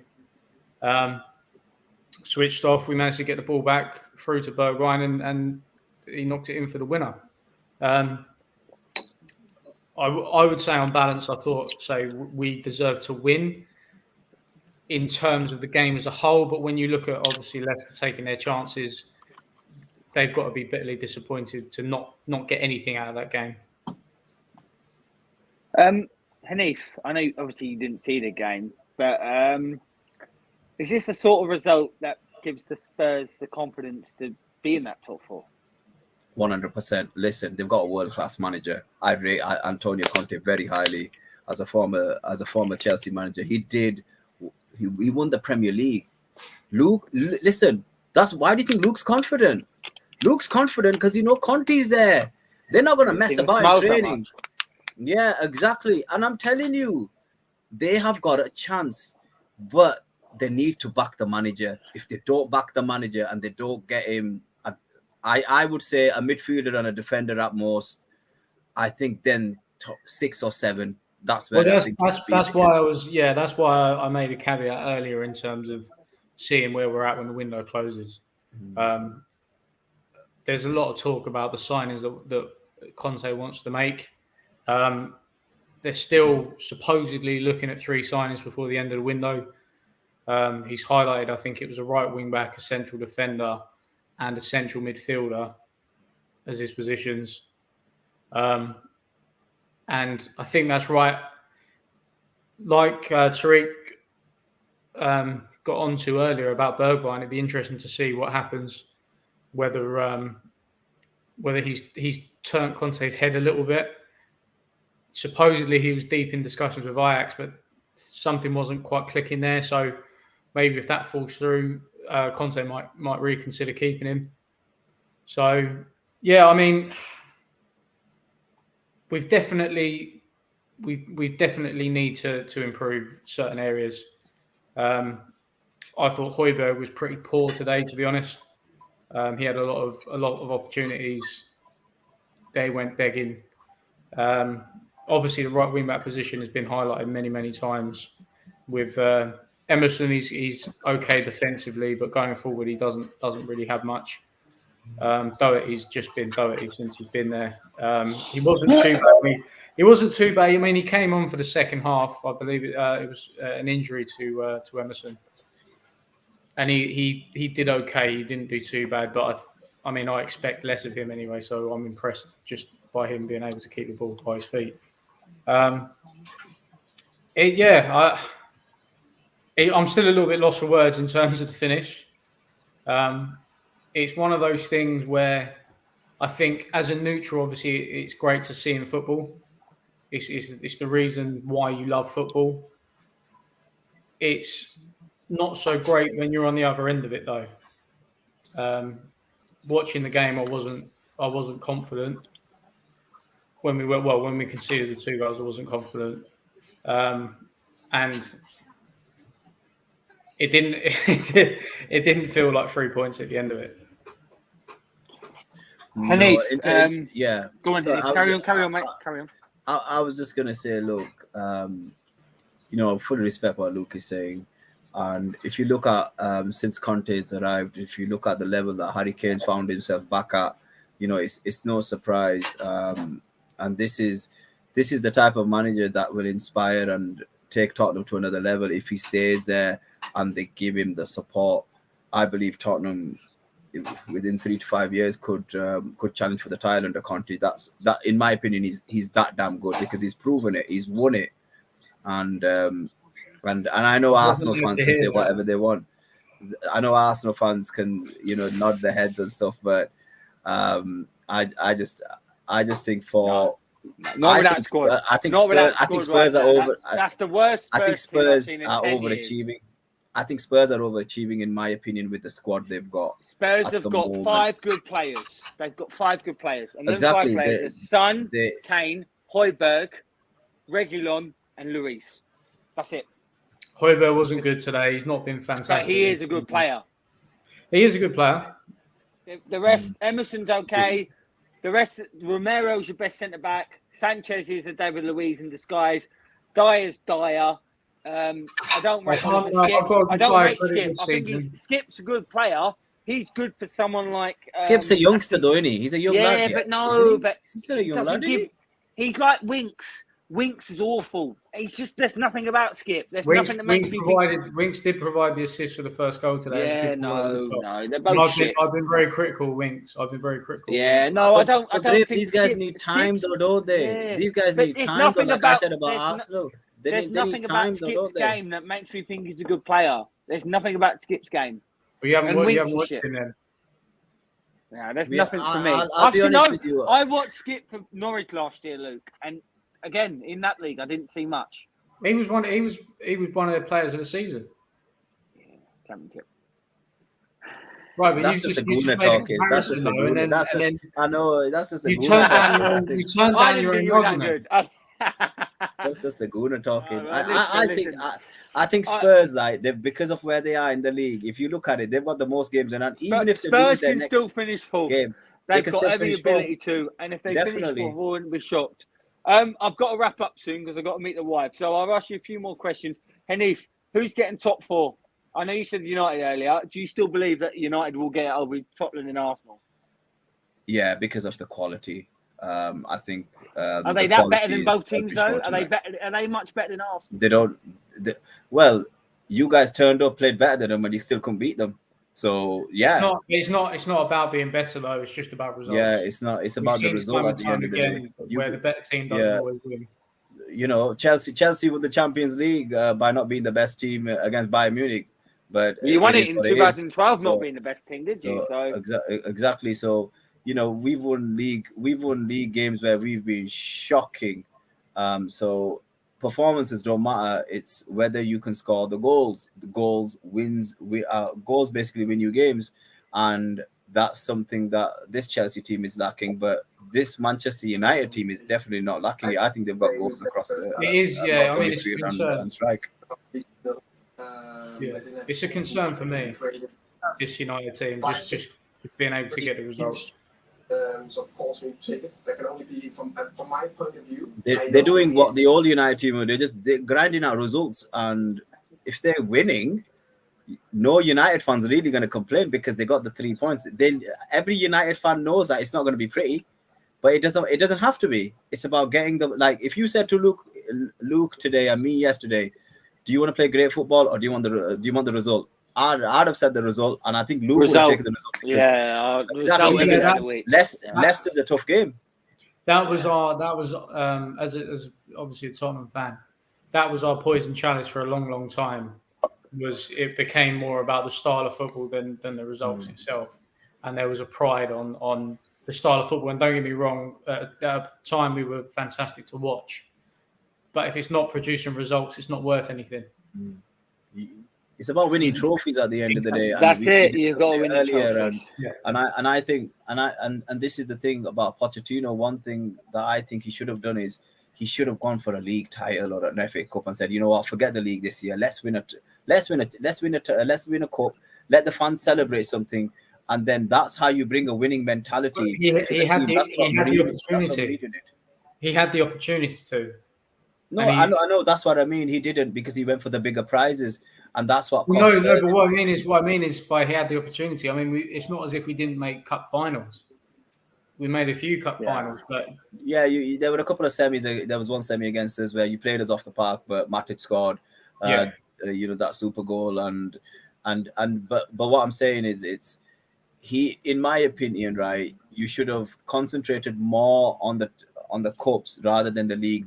Everybody knew Spurs wanted to get that top four more than the cups, and that's where I think Spurs mentality needs to change, especially your fans, not the club. European league you were in, you should have gone on to win it. That's what you wanted to win. I think that also came from the board as well, from Levy. Yeah. In terms of the compensation for making top four, I think that's why that became such a priority, and also trying to bring other players in as a Champions League club. But I completely understand what you're saying. I think you need to learn to walk before you can run, and that just gives you that step that you go, right, we achieved this, now we move on to this.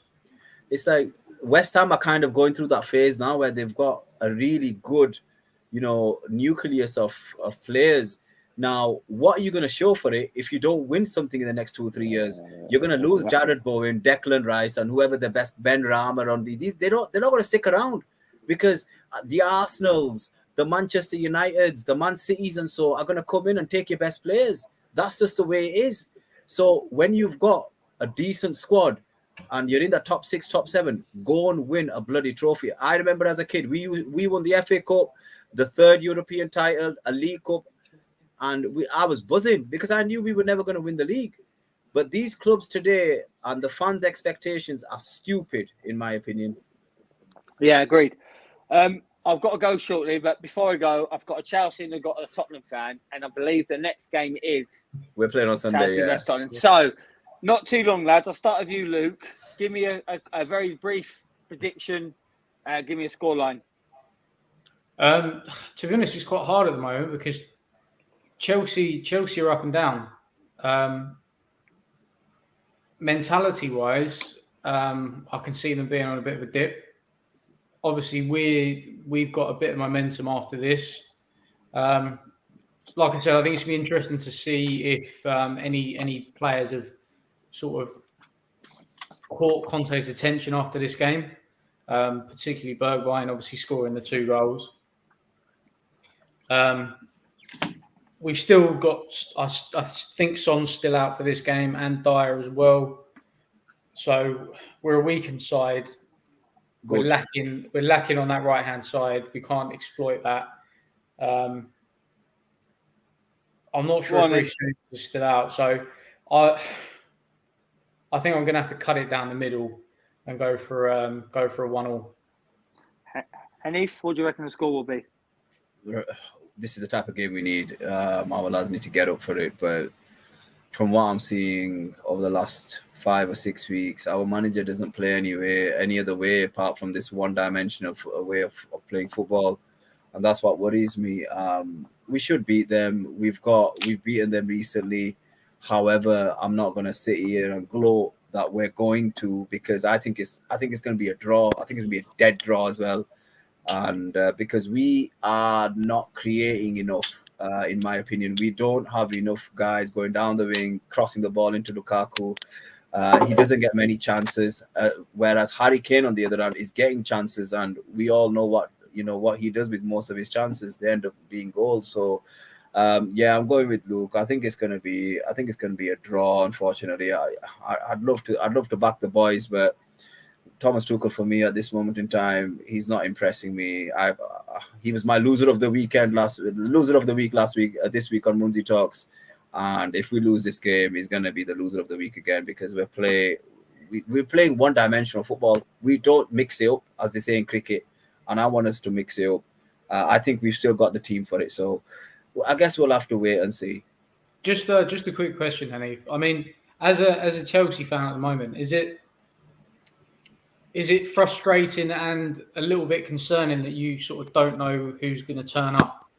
You don't know what team's going to show up, whether you're going to perform. Just the sort of inconsistencies. Well, I think, Luke, the Champions League win, right? When we won it last season, and a lot of Chelsea fans are not going to like me saying this. The football we played under Frank Lampard was more attractive to me than it is under Tuchel. I know it's results business. I'm not going to deny it isn't. And what Tuchel did in the Champions League was phenomenal. But Frank Lampard is responsible for half of that. So, but I don't think we never really saw what he could do in the league, and the results kind of showed it. We were up and down the league like third and fourth. Well, we were fourth really. We were the fourth. I do think I thought Lampard was a bit unfortunate with Werner not being able to. Yeah, it's he was, but we've got this guy, right, and I'm backing him. I'm not saying I'm not backing him, but I have to be critical when I see I'm not bothered about the performance as such, but I'm bothered about, okay, so what impact does the manager have? Okay, substitution, tactics, mix it up. He doesn't do those things. We made a sub against Brighton on minute 80. You can't tell me, right, when Brighton basically Gross played a through ball 15 seconds into the second half and Danny Welbeck almost scored. He didn't, but he almost did. That told me, right, we need to change. It took me a minute to figure that out. And I'm sorry, Chelsea fans, whether they like me or not, the manager is stale at times. He doesn't change it up. I believe now that Spurs have played us, I think, Conte might have an idea of trying to beat us. It's just that I think we've got a better team overall than Spurs. Yeah, I think your forward lineup is banging. I'm not going to say it isn't, but I just don't know whether he's going to mix it up or not. And we're kind of missing Mr. Chelsea. Mason Mount's he's not turned up. He didn't turn up in the last game, and we're going through a bad phase. But it doesn't surprise me if you look at where Thomas Tuchel was in the league last season. We're kind of where I thought we were going to be. And I'll be honest with you, our next 4 games will predict whether we get third comfortably or we get fourth and somebody else gets third. So it's all to play for at this moment in time. Yeah, just about the Tuchel thing. I mean, the substitution, that was my main criticism of Pochettino as well. And that's such a frustrating thing when you see things not clicking on the pitch. Tuchel, sorry, Luke. What do you think these coaches are telling them? They're always sat next to him. Do you think do you think they're not talking about the game? I just want to know, surely they're seeing that we're getting overwhelmed. When your team's getting overwhelmed, okay, what should we do to change it? And they make no changes.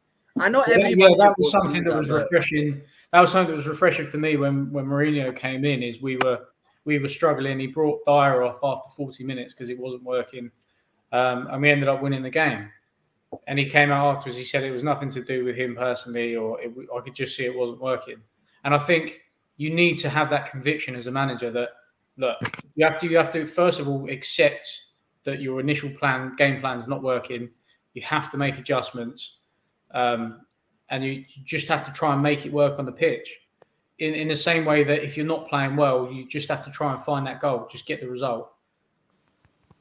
Yeah, it's true. Our boys should be up for it, but I just don't know at this moment in time. The Brighton result, has left a sour taste in my mouth, and with Tottenham, they're on a bit of a high now after that Bergwijn goal. So you take that confidence going into Stamford Bridge, knowing full well that Chelsea have not got a good home record at all this year. I think it's 6th or 7th this year. Our home record, we've drawn 5 and lost 1 at home. So I think Tottenham have got every chance to beat us or even get a point. But this is the type of game our lads need to get all 3 points, and that's why I think it'll be such a fantastic affair. I'm hoping it's a good game.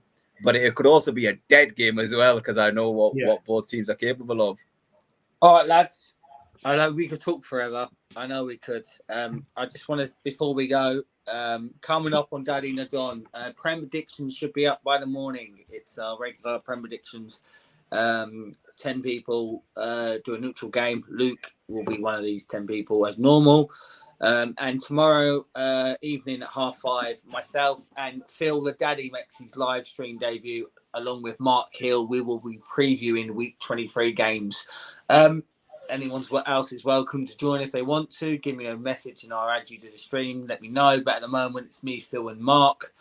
And that's about it. Obviously, we'll be doing a few more streams in the coming weeks. I just want to say thanks to everyone that came on today. First off, thank you to Tariq for coming on. I didn't know he was available and he came on. He was a star as normal. Thanks to Carl for making his debut on the live stream. Top man. Thanks to the cameos of Jay and Shahan at half time. Very brief, Shahan, but again, thank you. I know it was hard where you are, both of you. And again, thank you for you, Luke, for coming on after Tottenham winning, luckily. And Hanif, I know we had some issues at the start, but again, top man for coming on. Anything you want to add, lads? Very briefly, because I've got to go. Anything you want to add before we go? I hope you've got Laura some flowers. Well, she's coming from the game. I'm walking. I can't drive. I've been drinking. Anything, Hanif? Yeah, I could do with the Chelsea. I could do with the Chelsea win. I wanted to see a performance the other week, but I just want to see a win now. I just want to say thanks to everyone coming on. And lads, anyone who's coming tonight, let everyone know about the channel. We need to get the subscribers. I know. Just want to big up Tariq Talks, Tariq's show, Top Show. I know we're all subscribed, and Monday Talks. I know Hanif is a co-host, and Luke just made his appearance. And Eagle Eye Football. There's 3 channels, very close. We're all connected in a way. And also, there's another channel, Del Boy Gunner. Please, if you're not subscribed to any of them, subscribe to them. But subscribe to this channel first, Daddy Nerd on Sports. Instagram, Daddy Nerd on Sports. That's been it for today. I want to thank everyone for coming on. In the end, Man United, they won. Don't think they deserved the scoreline. It flattered them. But Man United beat Brentford 3-1. We'll be back soon. I'll see you tomorrow at 5:30. Thank you, Hanif. Big up, everyone. Thank you so much. Luke, thanks again, mate. No worries. Thanks for having me. And again, see you later, everyone. That's it for today's show. It's been nearly 3 fucking hours, and I need to go and pick up my wife. Luke, I like your house, by the way, or wherever you are. Have you had work done there, Luke? What? Yeah, I had Botox. On that note, see you later, guys. Thank you. Big up, boy.